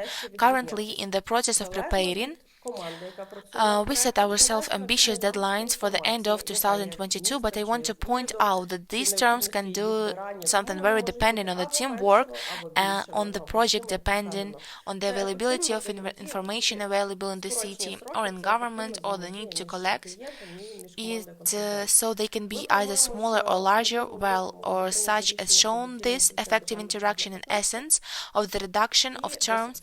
This is an effective interaction between clients and between the team of consultants. We plan that around February a decision will be made on the expedient. Дякую за увагу і вам бажаю нових проєктів і нових здійснень. Thank you very much. We will say such cases, they are really inspiring to do, and this is a completely new quality infrastructure, and it is possible not only for the city of Zhytomyr, but all cities, for all territorial communities, but it is necessary to do this, and I really want to confirm that the government and the community this is actively engaged in involving in the private sector, she succeeds, and I won't be afraid of this word. That is such a good example of the success in the Trostianets community, and we are now in the 24th year, and the Trostianets community began to work with the international funds and support long before. Back to in the 18-17 years, and within the framework of programs of July, were taken very important first steps by the Trostianets community and offer small communities in the direction of the development of public-private partnership. I want to give the word to the mayor and of the city of Trostianets. Mr. Yuri, please, a word to you. Good afternoon. It is really a very interesting mechanism of fundraising in addition to grant funds by all cities are used to attracting public organizations to fight for them and run after each grantor. Give us money. Yes, but traditionally there is such a gift all over the world, a mechanism, and we have to get used to it because the grant funds expire sooner or later. And indeed, I confirm that we have been on, unfortunately, this mechanism was not very common in Ukraine. I will say frankly, and everyone has a lot of fears. We had to overcome a very long way in our time with the Ministry of Economy, with the help of various experts, including those present in this hall. The hosts helped us how to paint at least the first projects of public-private partnership. Here I would like to say the following. First, I think what now municipalities lack a clear algorithm of what projects, on what conditions, and how can it be carried out in the city at the expense of the state-private partnership. For example, then I remember the 18th year, unfortunately, there was COVID and then war. I took a little bit of this process. We had several projects. I will name them now, which we have already reached even as and searches performer of these projects. We tried from the simplest to learn. Our task was just then to learn it. Well, it's banal, very simple. For example, we have a city park. Yes, it needs to be cleaned, it needs to be maintained, lighted, protected, and doing a lot of things needs for that. And the business wants to do something, shopping, some objects. Yes, there are restaurants, cafes, some other things. We say it, please, who wants to build a restaurant? Serve the park. There for a certain time, there, not how many years, there I don't remember it anymore, it was 10 or 20 years. You serve the park there, and then you will hang the fountains, video cameras, cleaning there, and all stages of work. You know, I thought our locals wouldn't go, even business won't go this competition, and it turned out that on the contrary, the people who wanted to get it, the business understood the shoot philosophy. You don't have to go to the mayor and ask there to agree somehow go to the park, because it is an attractive city for business, of course, and many of us are not there. Let's go. Because the park should be a park and not a whole commercial object. This is a continuous business for one or two subjects. So we had a lot of participants at the competition, then let's say, and unfortunately, we are there at some stage. I don't remember now, we stopped at this process. There were certain moments, but myself, the essence and business is now waiting for us to vote again. We are preparing for this, and we will be after the and we will be after the occupation, after this ruination of everything, cities again, and now with a team of sectors where we can work, where we clearly understand that there will be no grant funds. For example, yesterday I talked to USAID, which spoke just that we need to build a powerful business center, such an educational and entrepreneurial center for 2,000 meters. We see that are no such grant initiatives now, that are mostly like this. There are more trainings. Finland can do. USAID said yes, but build the direct, clear signals that you can do what you said about the fact that you can do it with private investors, and they then pay this resource to the city in installments, of course, taking on some responsibilities. We also had a project, a powerful project was calculated together with the Ministry of Economy, the Ministry of Youth and Sports, in the involvement of a private investor to the development of the sports and biathlon center in the future. Olympic Reserve. In fact, this is a really competitive subject that would lead us out competition in Ukraine to compete in biathlon to the international community here in Ukraine and not somewhere abroad in Aden halls or elsewhere cities. And the idea was that business builds it, let's say so, sports part, and next to build a commercial part, because I love biathlon. Any sports in a row there is a recreation area. It is an attractive area for investor in the essence of hotel restaurant business, leisure tourism, and so on. Here he acquires this right and in principle then serve this territory of the base again for certain years. And here in the main thing I would like to stop paying attention to what is the main thing for you. Well, let's everyone look at my city. I am convinced that in each place there are dozens of such ideas that can be implemented in different ways. I like the way, well, about they say just about the schools there, the Go insurance installments that were in America recently, but not just talking to business. He mayor's office offers a land plot for the development of a residential micro district, but there is a clear condition that you have to prescribe the mayor's office specific things. How much do you have to build in this residential neighborhood, public space, parks, paths, sidewalks of sports complexes, some other things. And in this mayor's office sees the essence of the state-private partnership, and the business sees its benefit because it's profitable for it to place his business buildings, restaurants or houses to build near landscape park and not destroyed parks. But he understands that he will enter there and the communication and everything else, and the city gets available communications are normal passes, parkings, and everything else here is a mutual benefit. So we will prepare to the great reconstruction of our country with only such projects will be supported by international businesses. Let's understand the grant funds will not be distributed. Well, if someone expects to serve a private company and it will just give you money for school, well, it's absurd. You know, no one will give money for school if there is 21 projects, there is a pilot, some kind of fund of some others. Well, that's cool. I'll buy an excavator, super cool. Thank you. With the project Yulia and Europe bought it. Okay, but that's not all the infrastructure that we need to completely replace, and especially in those communities that were under occupation that will be actively rebuilt and so on. So this mechanism of private-public partnership today is not, it doesn't matter to us. I should ask you to take advantage of the opportunity of the Ministry of Economy. The organization can develop clear methods, yes, with examples of how to, what is necessary to do, what the mayor should do. Everyone's first step from the idea of what to do next.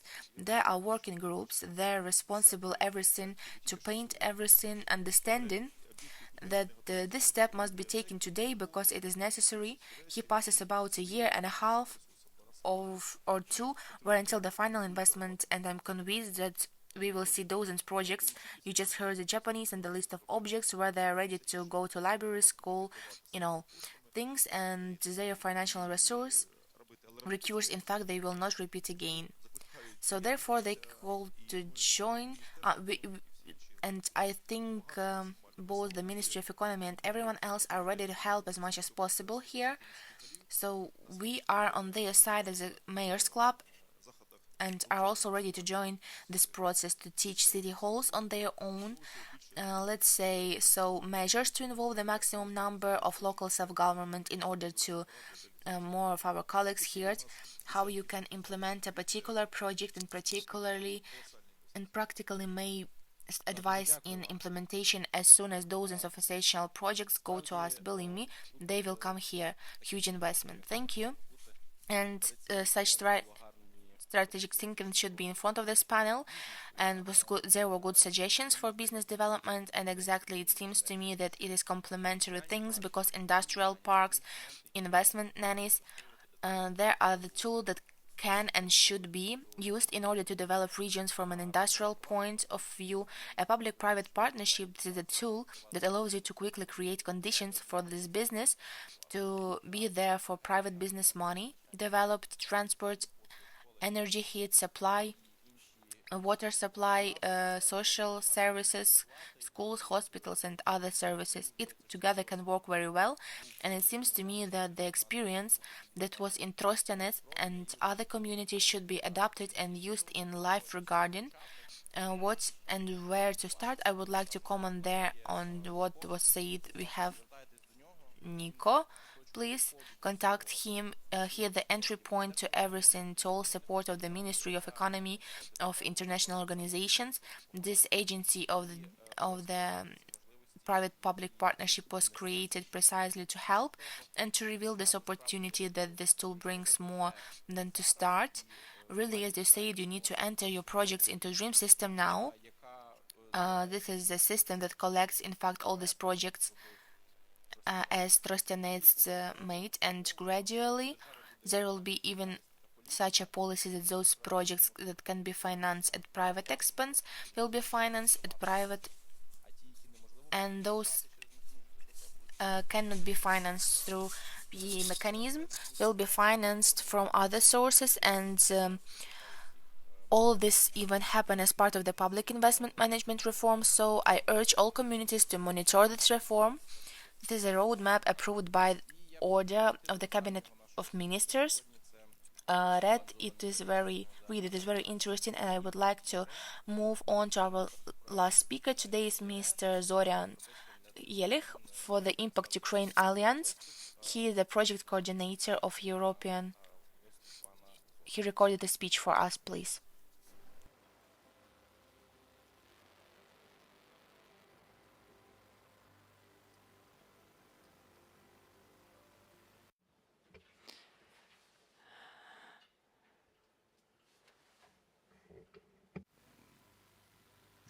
Reconstruction of Ukraine.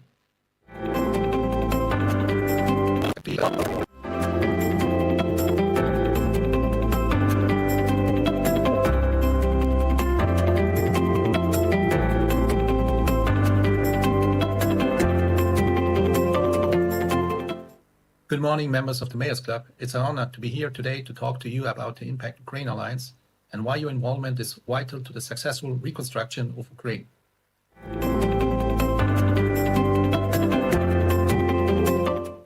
The Impact Ukraine Alliance is an ecosystem created to empower local people, businesses, and governments to work together to achieve the UN Sustainable Development Goals through people-first public-private partnerships in Ukraine. The Alliance provides the structure needed for collaboration and synchronization of people-first PPP projects, encompassing various infrastructure project types in critical areas such as transport and logistics, energy, environmental utilities, and information and communication technology.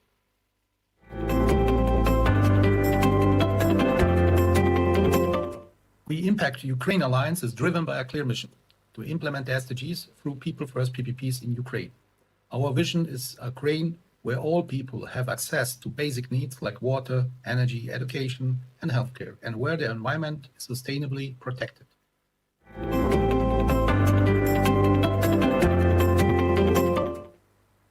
PPPs are crucial for Ukraine's future because they provide a framework for first, rebuilding essential infrastructure, second, sustainable and inclusive development, and third, building trust and collaboration.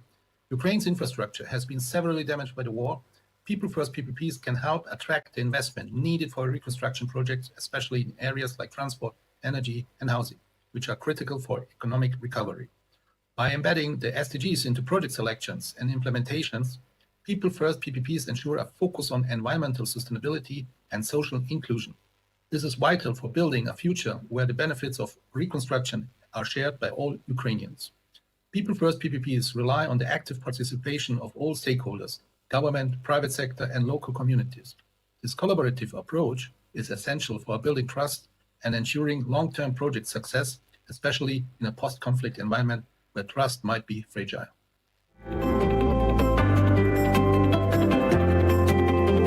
The Impact Ukraine Alliance acts as a facilitator by providing a platform for collaboration, by sharing knowledge and expertise, and by promoting transparency and accountability. Impact provides a structured framework for all stakeholders to come together and work on People First PPP projects. The new website offers features like the Impact Ukraine Office and Impact Ukraine Booking System, which are dedicated online spaces for communication and collaboration. We are offering access to expertise and resources, including tools like the Project Information Memorandum for pre-assessment of project finance, and a comprehensive mapping of People First projects across Ukraine through the Impact Ukraine Master Local Intelligence System. Additionally, the Impact Ukraine AI assistants provide support and information on PPP infrastructure projects in multiple languages. The Alliance commitment to the UNSCE 10 Principles for People First PPPs ensures a focus on transparency, accountability, and good governance. This is particularly important in attracting international investment and ensuring that projects are implemented effectively and for the benefit of the people.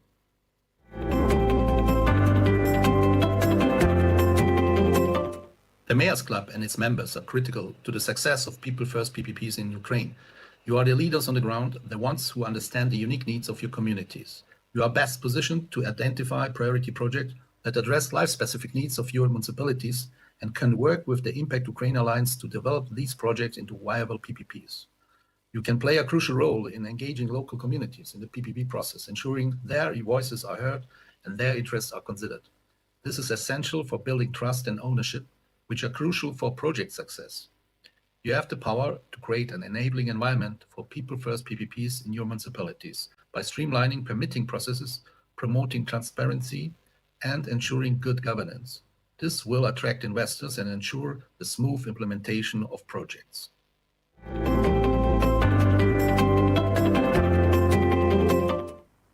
Actively engaging with the Impact Ukraine Alliance, the Mayors Club can leverage the benefits of People First PPPs. You can accelerate reconstruction, you can shape a sustainable future, and you can empower local communities. You can attract investment and expertise to rebuild essential infrastructure in your communities, creating jobs and revitalizing the economy.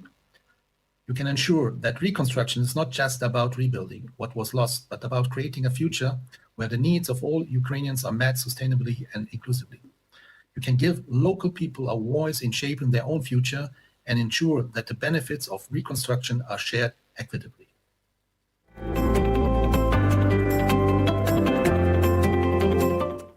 Successful implementation of People First PPPs will have a profound impact on the restoration of Ukraine. By working together, we can rebuild not just the physical infrastructure of Ukraine, but also the trust, collaboration, and sense of shared purpose that are essential for a brighter future.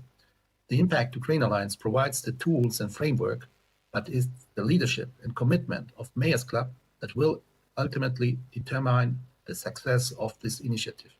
Let us work together to build a better Ukraine for all.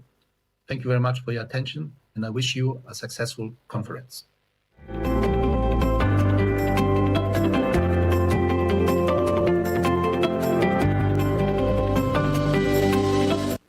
Дуже вдячні за такий надихаючий виступ. Справді, коли ми говоримо про залучення міжнародних партнерів, НГО, грантів, то вони дають зазвичай проекти на умовах дотримання.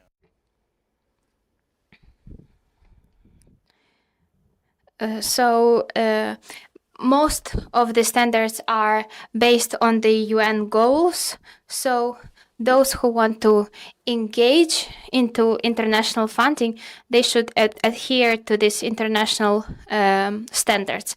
Thank you very much once again, speakers that shared their experience with us today. And the panel was interesting. I wish you a successful choice and implementation of public-private partnership. Thank you very much.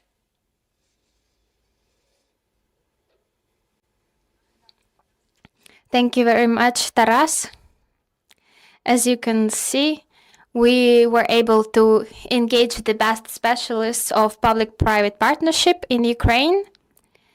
A few more of them did not, unfortunately, were not able to take part today, but we will work on this topic very closely.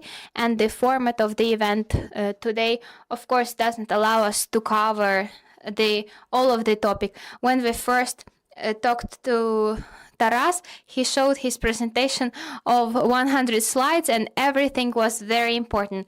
So there is a lot to discuss here. There is a specific plan established. So when we invite you to online events, please join. Now I have to change a program a bit because we have international partners, Kingspan company, who cannot wait, unfortunately, because we had a little delay. So I want to invite Mike Stenson and Robert Heckler if they're online. I hope everything will be working technically. If you know about this company in Ukraine, they have already invested in a new industrial park on creating manufacturing and construction materials. So you understand, as leaders of the municipalities, such municipalities are lucky because industrial parks will be working there, as it will drive economic growth. And when we met Mike in US, he said that he plans scaling in Ukraine because we can help in cooperation with between you and international partners. That's exactly what he wanted. And also he needs vendors and those who will provide services. What we always say is that when international partners come into Ukraine, they don't do everything on their own. Some executive team works and there are executive decisions, but people on the ground and Ukrainian companies on the ground are working. And I think we should fight and do all that we can to help such partners and as Kingspan. They should be online.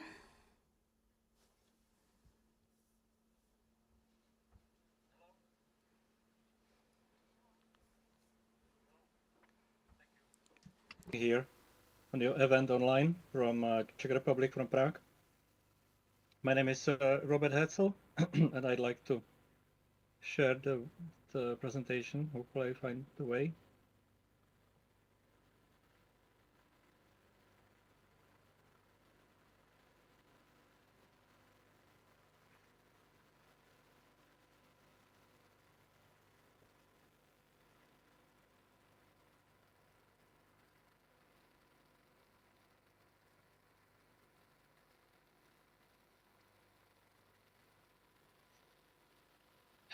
I'm not sure what you see right now. Presentation.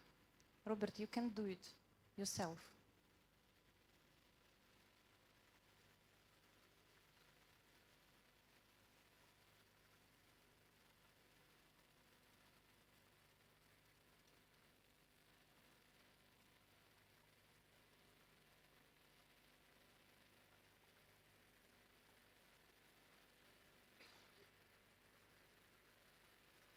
Okay.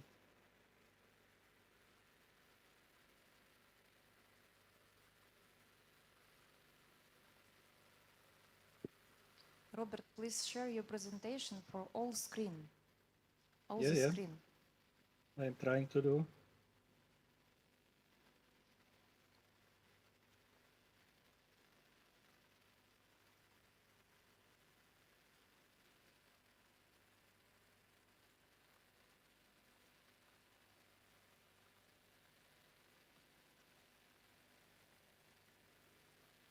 Now it's good, thank you. You can start. Okay. Do you see the presentation, right?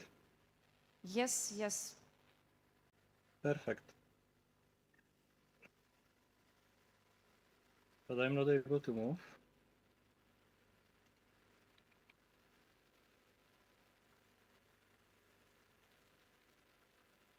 Yeah.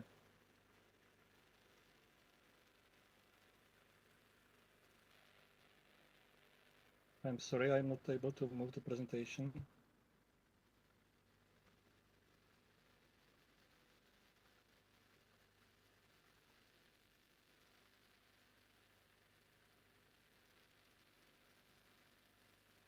Okay. Now I am here. My colleague from Kingspan, Mike Stenson, is not available right now at the moment.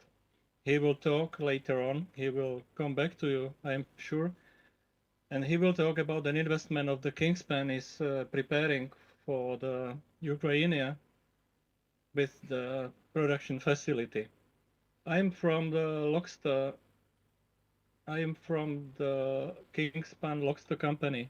We are the producers of the pre-insulation pipes, and not only pre-insulation pipes, we are the biggest company in the world with the pre-insulation piping. We made a 400,000 kilometer of pipes within 60 years of history, and we are the biggest company in the world. We are concentrating on the pipes, producing majority of the products in Poland. We have a over 400 million euro turnover on pipes annually. We able to supply the rigid pipes, steel pipes, flexible pipes, jointing, leak detection, and more to that. We are specialists on total cost of ownership. This is not about the cost of investment, but mainly cost of ownership. We are able to supply the calculations, what is the energy loss, what is the energy saving, what is the CO2 savings, and so on. And thank you for your attention, and I'm sure that Mike Stenson will reach you later on. Thank you. Thank you, Robert. I think Mike should be already online. Mike, please, you Okay. can share your presentation.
Robert, Mike is coming, I think. Can you share more information about what you do in Ukraine now and what is your plans?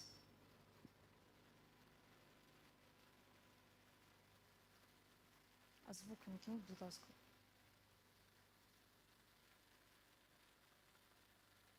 Just a second, we don't hear you. Just a second, please. Вимкніть звук, будь ласка.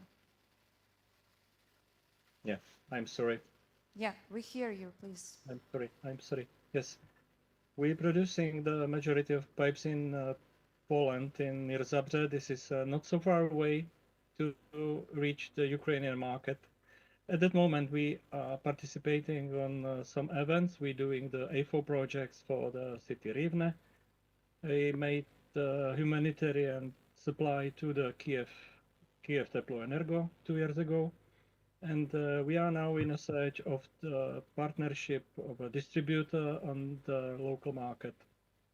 Then hopefully we will be able to find the new distributors. We will be next week. I will be next week in the Warsaw Rebuild Ukraine event that maybe I will have a possibility to see any of you. Then I see that my colleague Mike Stenson is online right now, and that he has a more valuable information for you right now. Thank you. Hi, Robert. Hi. Can you hear me? Okay. First of all. Yes, we can hear you. Mike, you can speak. Okay. Mm-hmm.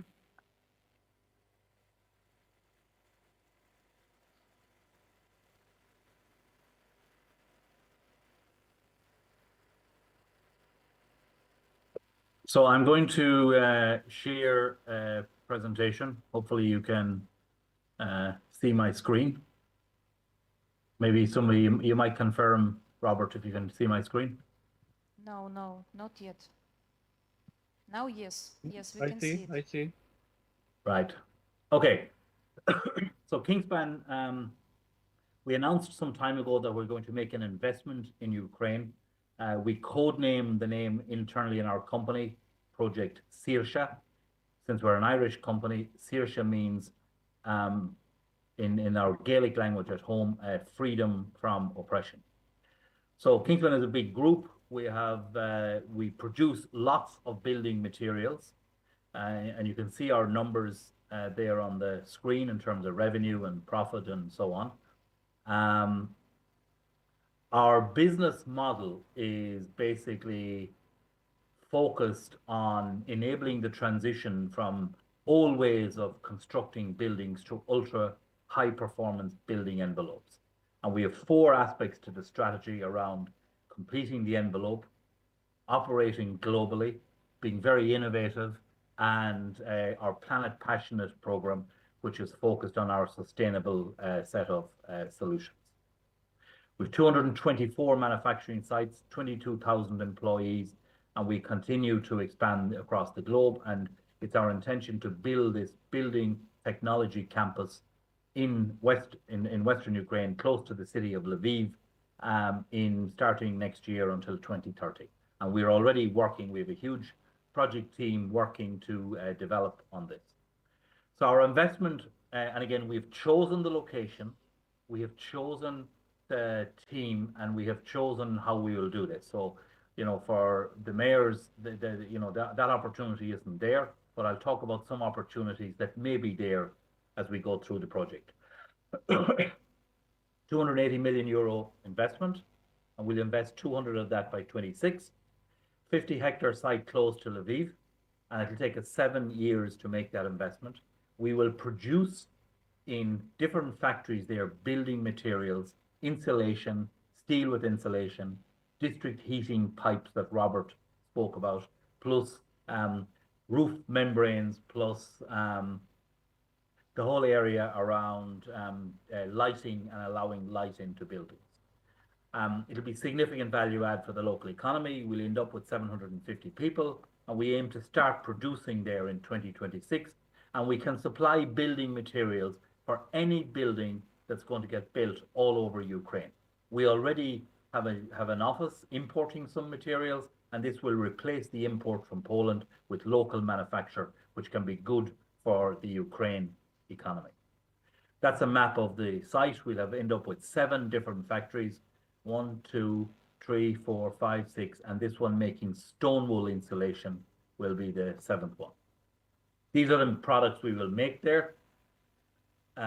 Insulation pipe that Robert talked about, solar power panels, multi-walls for factory walls and roofs and ceilings, and flooring, data flooring, and as well as insulation in here. So we will produce what we have circled in yellow in our campus from 2026 to 2032.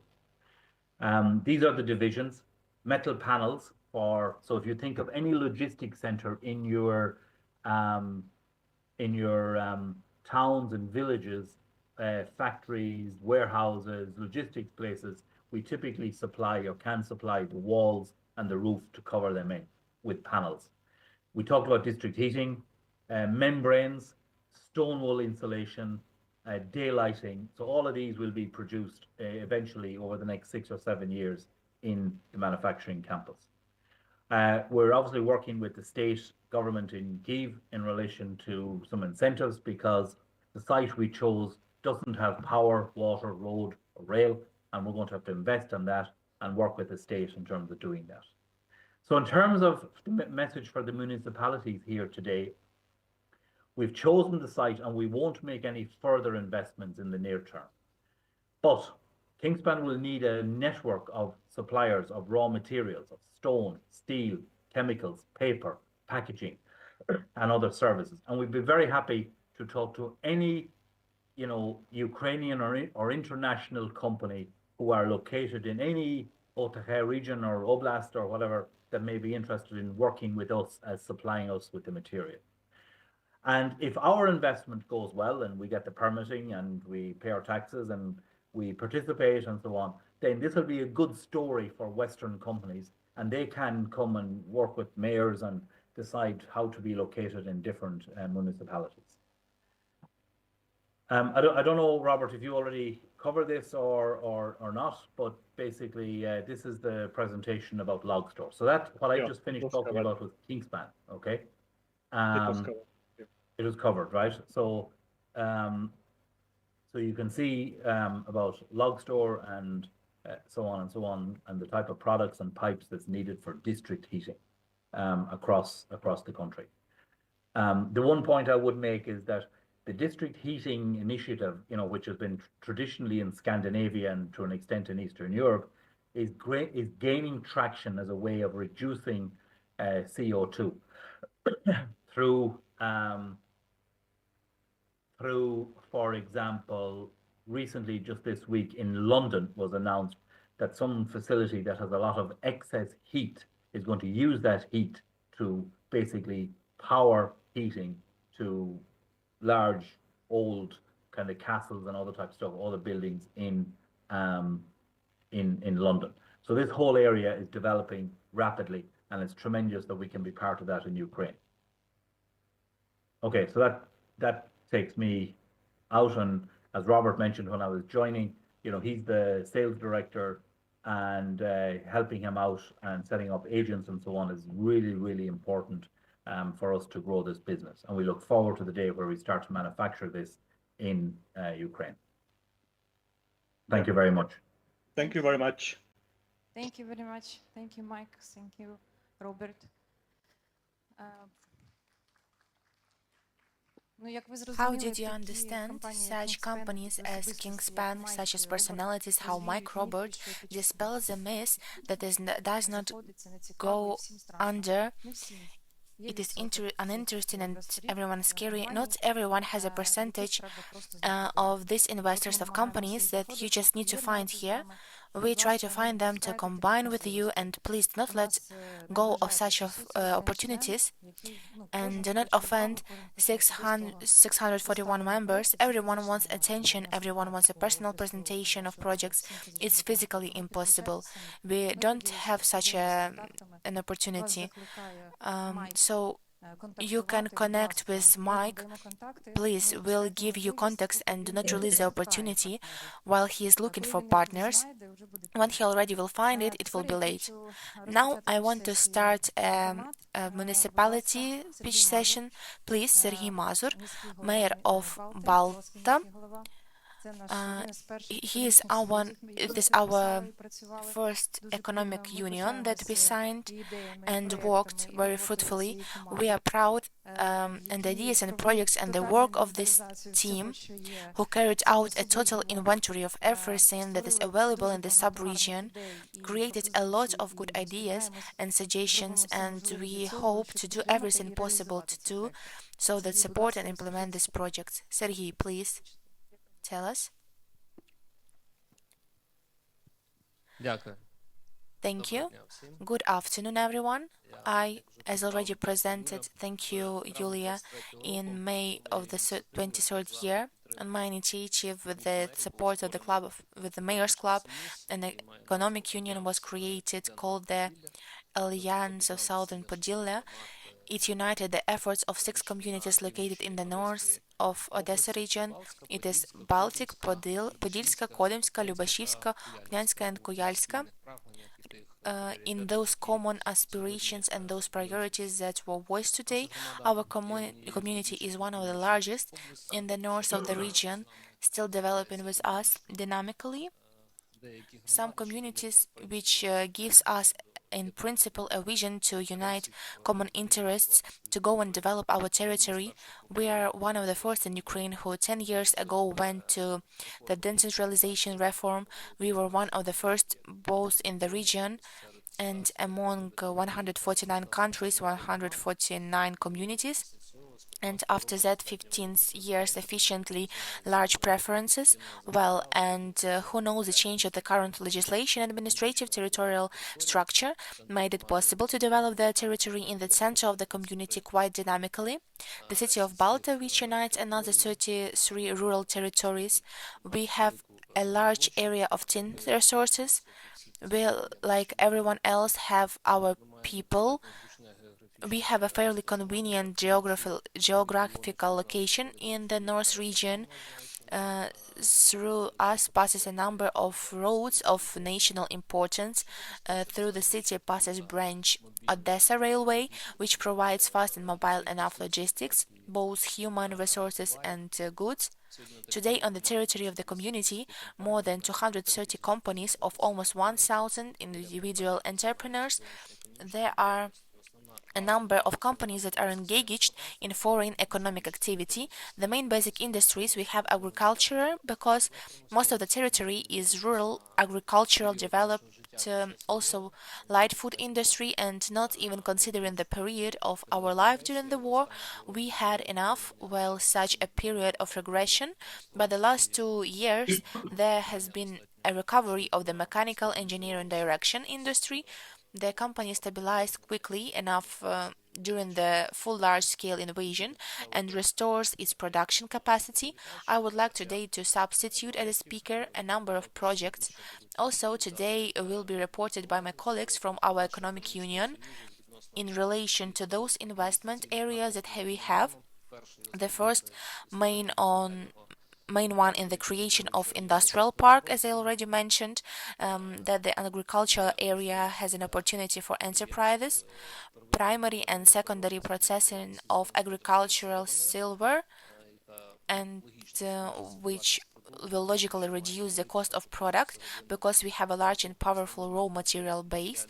The main directions of the industrial park, we see this is an aluminium extraction plant with the possibility of producing biofuels enterprise with production of pasta cube canned vegetables, fruits, feed. A separate direction is agricultural waste because there are small processing enterprises, sufficiently powerful elevators. Due to waste are building panels, pallets, briquettes, possible placement of enterprises for production of agricultural machinery, and units for us. For it today we are completing already on the final stages and design. It is about 19 hectares of land with a wonderful logistics railway branch where so we see the placement of about 30 medium or small enterprises with a total estimated amount about 500 new jobs in this direction. Next slide, please.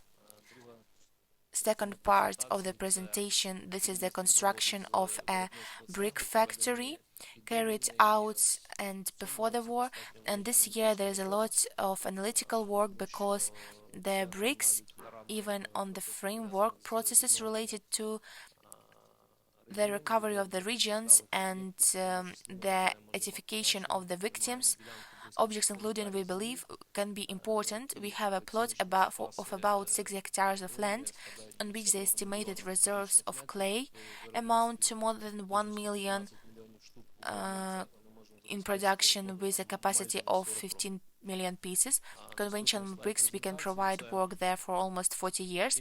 And the next slide presentation is the intensive technology regarding the cultivation of hazelnuts and mandels, which aimed at the development of the agricultural sector. The essence of technology is to lay the seedling on the area 100 times smaller than with traditional technology, while based on this, production costs are reduced by production process maintenance with economic cultivation mechanization and care. We have about 400 hectares of such land on the territory of the community. Then we have our own licensed nursery where these production processes are already continue, and in addition, the only official almond in Ukraine also is placed in the territory of the Baltic community. The following slide is the one for everyone priority, not only yesterday, today, but also for the following periods. Is energy independence, is a matter of ecology, is a matter of alternative energy sources construction. Solar and wind stations today, about 100 hectares, are designed on various land plots, and we are ready to offer them for the construction of solar wind power plants. On one side, on the other parties to consider these issues within the framework of a joint public-private partnership, taking into account that the autonomy will enable our municipal enterprises, social facilities of the school, hospital, and other institutions have their own alternative interruptible power reserves. In addition, they separately work with a private company on the sale of this electricity. Next slide is related to the construction of apartment buildings, housing. Through the city passes quite a large logistics in order to constrain of human resources for the purpose of complete complex. So labor resources, workers, places of education, of raising children, a social block, there is a need, and we have opportunities to allocate land plots. There are planned land plots for sleeping neighborhoods. There are unfinished one-bedroom houses where you can continue the process, including within the framework of the state-private partnership. Next, about the project. Today are important for everyone is the issue of rehabilitation. We have our prepared project that also raises the issues of finding donors at the expense of the local state budget, at the expense of private companies, because we understand, first of all, we serve more than 200,000 in the north of Odessa region of people that are related to the provision of services to affected people, strokes, heart attacks, and another priority is the military, where today more than 80% people need real and physiological or psychological help. Well, that's how it is. Our projects are presented on the screen via the QR codes.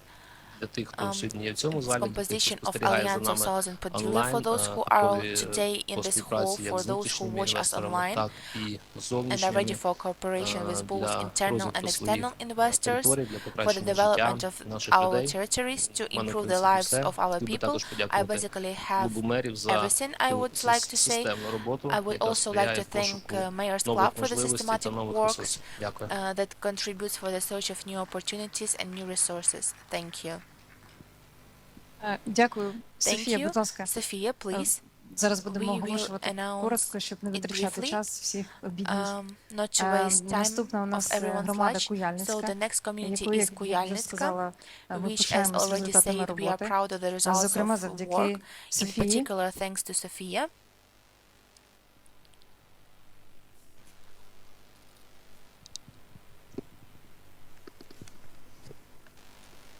Доброго Good дня, afternoon, шановні. dear. Мене звати My name Софія is Ходюк, Sophia я заступник Hoduk. голови I am Куяльницької a deputy head of the сільської територіальної Kujalnitsky Rural громади. Territorial І Community. And сьогодні today трошки I розкажу про will нашу tell you a громаду, little яка about є our також community, which членом is also a member Альянсу of the Південного Southern Поділля. Alliance І of представлю вам Podillia. один And проєкт, I will present який you one є project that is привабливим potentially потенційно attractive і є and пріоритетним is для нашої a громади. priority for our municipality. Трошки про And нашу a громаду. Ми little утворені в about 2017 році. У нас about us. We громада were formed повністю in сільська. У нас 58 населених пунктів. 2017. Населення складає We are близько completely rural. We 19 have тисяч 58 осіб. settlements. The population І is у about нас є дуже велика територія, 19,000 це people, and we have a very large 91 тисяча territory. гектарів. It is Із них багато землі є 91,000 саме hectares. чорноземи, є Of сільськогосподарська. them, well, there is a Тому lot of land. It is black наша soil, громада that is як agriculture. наслідок має So, розвинене сільське our господарство. community Ми маємо as a потужні consequence has агропромислові developed підприємства, agriculture маємо сучасні елеватори, sector. We зерносховища have і розвинену powerful систему логістики. agro-industrial enterprises. We have modern Хочу granary представити вам elevators проект and a developed logistic індустріальний system. I парк, want to present you який a project називається industrial R33. park, which is called Наш R33. індустріальний Our парк industrial надає park можливість для provides an інвесторів і opportunity for investors підприємців, and які прагнуть entrepreneurs who want розвивати to develop a бізнес business саме в in our нашому region. регіоні. It is Розташований наш located індустріальний парк на in the півночі north of Одеської Odessa. області. Парк Odessa region. пропонує Park не offers лише not вигідне only географічне a favorable розташування, а й широкий спектр geographical переваг. location, but also a wide Зокрема, range of advantages. наразі In particular, загальна currently площа the нашого парку total складає area of 10 our гектарів. park is 10 hectares. Це It is браунфілд, a тобто це brownfield. територія It колишнього is a заводу, territory вже з наявною інфраструктурою. the former Але plant є already можливість with the розширитись existing також ще на infrastructure, 20 гектар, but there is an зокрема саме opportunity to для expand also by another 20 будівництва, hectares, in particular наприклад, for construction, for забезпечення example, парку providing the альтернативною park with an енергетикою. alternative energy, Складається з consists двох of two plots ділянок of land, земельних, and і ми we його registered it зареєстрували у in 2023 2023 році. year. Він вже зареєстрований, термін It had функціонування already парка registered на 30 the років. period of operation of the park on 30 years. Саме, що Exactly what знаходиться is в in нашому our park? парку, Well, його its локація, як location, я вже as I have сказала, already said, село Борщі, village Одеська Borshi, область. Odessa Це region. між It is двома between the населеними two пунктами settlements. найбільшими нашого Подільського Our району, largest це місто settlement, Подільський Балта. it is Він знаходиться city of всього за Podilsk and 2 Balta. кілометра It is від located just траси 2 kilometers R33, from яка the зараз повністю оновлена. R33 І highway, це може which is now fully забезпечувати швидкий updated, and this доступ can provide до quick інших access to регіонів other України. regions of У Ukraine. нас є We власна have our залізнична own гілка railway branch, length протяжністю of 1745 1745 kilometers, примиканням to the до станції Борщі та to the доступом, stations in зрозуміло, Borshi and що до access, національної well, залізничної мережі. clear about the national railway Наш network. парк Our park is знаходиться close to the недалеко від кордону з Moldovan Молдовою, border, і це відкриває and широкі it можливості opens для a міжнародної wide торгівлі. opportunities for international trade. Також хочу And сказати, I що also want to та say that the інфраструктура, яка вже infrastructure, наявна which is на already території available on the парку, territory of the park, це it is великі so широкі big будівлі, and wide and високі, tall buildings які that you can see от ви on the бачите на цьому slide. слайді. Our Наші виробничі production складські приміщення warehouses are вирізняються високими distinguished by стелями, що high дозволяє ceilings that забезпечувати allows you to provide розміщувати the placement of великогабаритне large-scale обладнання equipment of the будівлі, building, а також as well as оптимізувати optimize the use of використання space. простору.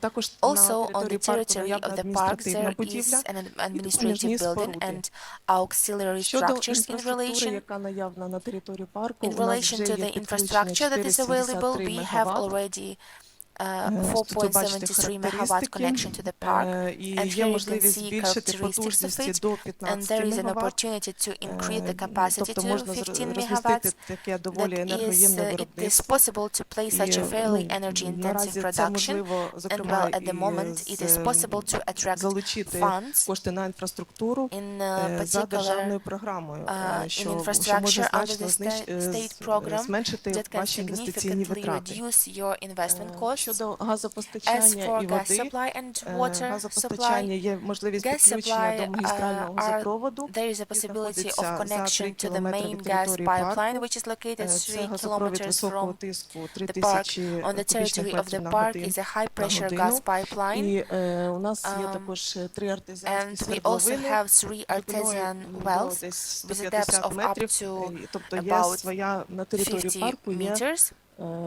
своя вода. So on the territory of the park there is Щодо its own трудових water ресурсів, supply. що є дуже важливим на сьогоднішній день в умовах війни. If we talk about labor Наш парк resources, знаходиться між двома our park населеними is located пунктами. between two settlements. Населення міста The Подільськ city 40 population тисяч of the city of осіб Podilsk і is міста Балта 18 тисяч 4,000 осіб. people, and the city of Наш Balta парк is знаходиться між цими 18,000 двома people, містами. and our park Що, is в located принципі, between these two cities. можна That this забезпечити principle can be provided робочою силою парк with шляхом the підвезення з park's цих міст. workforce by transportation Також на from the території cities. нашого району Also є on the territory of our освітня інфраструктура, є region, професійне there is технічне училище, educational коледжі. infrastructure, there is a І, college, в принципі, висока кваліфікація and there is high місцевих qualifications of local workers. Які можуть бути можливості Which для opportunities for розвитку, саме development що який бізнес там maybe може бути створений. Ми пропонуємо в exactly what першу kind of чергу business це can be created машинобудування, there. We offer електроніки, легка primarily this промисловість, харчова machine building промисловість, так як electronics, наша light територія industry, видобуває, food industry. вирощує дуже So as багато our territory сільськогосподарської produces, продукції. it grows Зокрема, ми a lot готові of розглянути і agricultural products. будівництво In particular, we are ready і to заводу по consider both виробництву the construction будівельних and the матеріалів. production Для цього у нас plant of також building наявні всі materials for можливості. this. We І also хочу сказати, що have наша all громада opportunities, and I працює want над to тим, say that щоб our community бути is унікальним, щоб working наш to be індустріальний парк unique, so that our надавав такі industrial можливості, park які не provides such надають поки що інші, opportunities that do тому not ми provide others. визначили в своєму Therefore, we have рішенні determined нульову it ставку in our decision податку на zero землю, land тобто tax на rate. період So for the period будівництва, of construction також and the запуску start up of діяльності парку activities ми надаємо of нульову the park, ставку. we provide a zero Ну, rate. зокрема, ті Well, and in particular, пільги, those які benefits надаються that are державою, provided by the це state, завезення this обладнання без import of ПДВ, equipment without також звільнення від VAT, податку на and прибутку also та інше. exemption from Запрошуємо income tax and вас other. до We співпраці. invite you to cooperation. Тут Here є are контакти contacts нашої of our управляючої management компанії, яка company, вже є which already нещодавно is обрана. recently І є elected, and контакти there are contacts of представників community громади, зокрема, representatives і мій in контакт particular, наявний на цьому and my слайді. contact is Дякую also вам за available on увагу. this slide. Слава Thank you Україні! for your attention. Glory to Ukraine.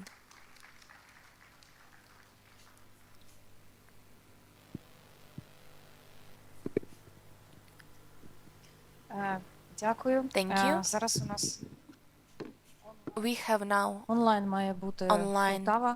Poltava, Я дуже рада and I am за це very місто. happy for this Можна сказати, це city. моє рідне місто, I can say that яке it's зараз my перезапустило hometown, which has now restarted the управління, скажімо management. так, з новим молодим So with the лідером, new young пані leader, Miss Катериною, Katerina, яка who також also має has своїх her таких own правих рук, right-handed заступників, deputies, і Ольга and Величко Olga сьогодні Velichko має today бути у should be нас online онлайн, with us, презентувати проєкт present the Poltava Полтави. project, І and сподіваємося, we цей hope this регіон region почне will зараз start now активно actively впроваджувати implement their свої project. проекти, і And крім in Полтави addition, як міста, ми ще Poltava працюємо as a з city, Полтавською we are обласною still working with адміністрацією, the вже бачили Poltava такий regional величезний, administration. довгий We have пайплайн, already seen потенційний пайплайн such a проєктів huge long цієї pipeline, області. potential Тому pipeline of Центральна projects Україна of the має whole всі шанси region. So квітнути. Central Будь Ukraine ласка, has Ольга, all вам chances слово. to bloom. Please, Olga.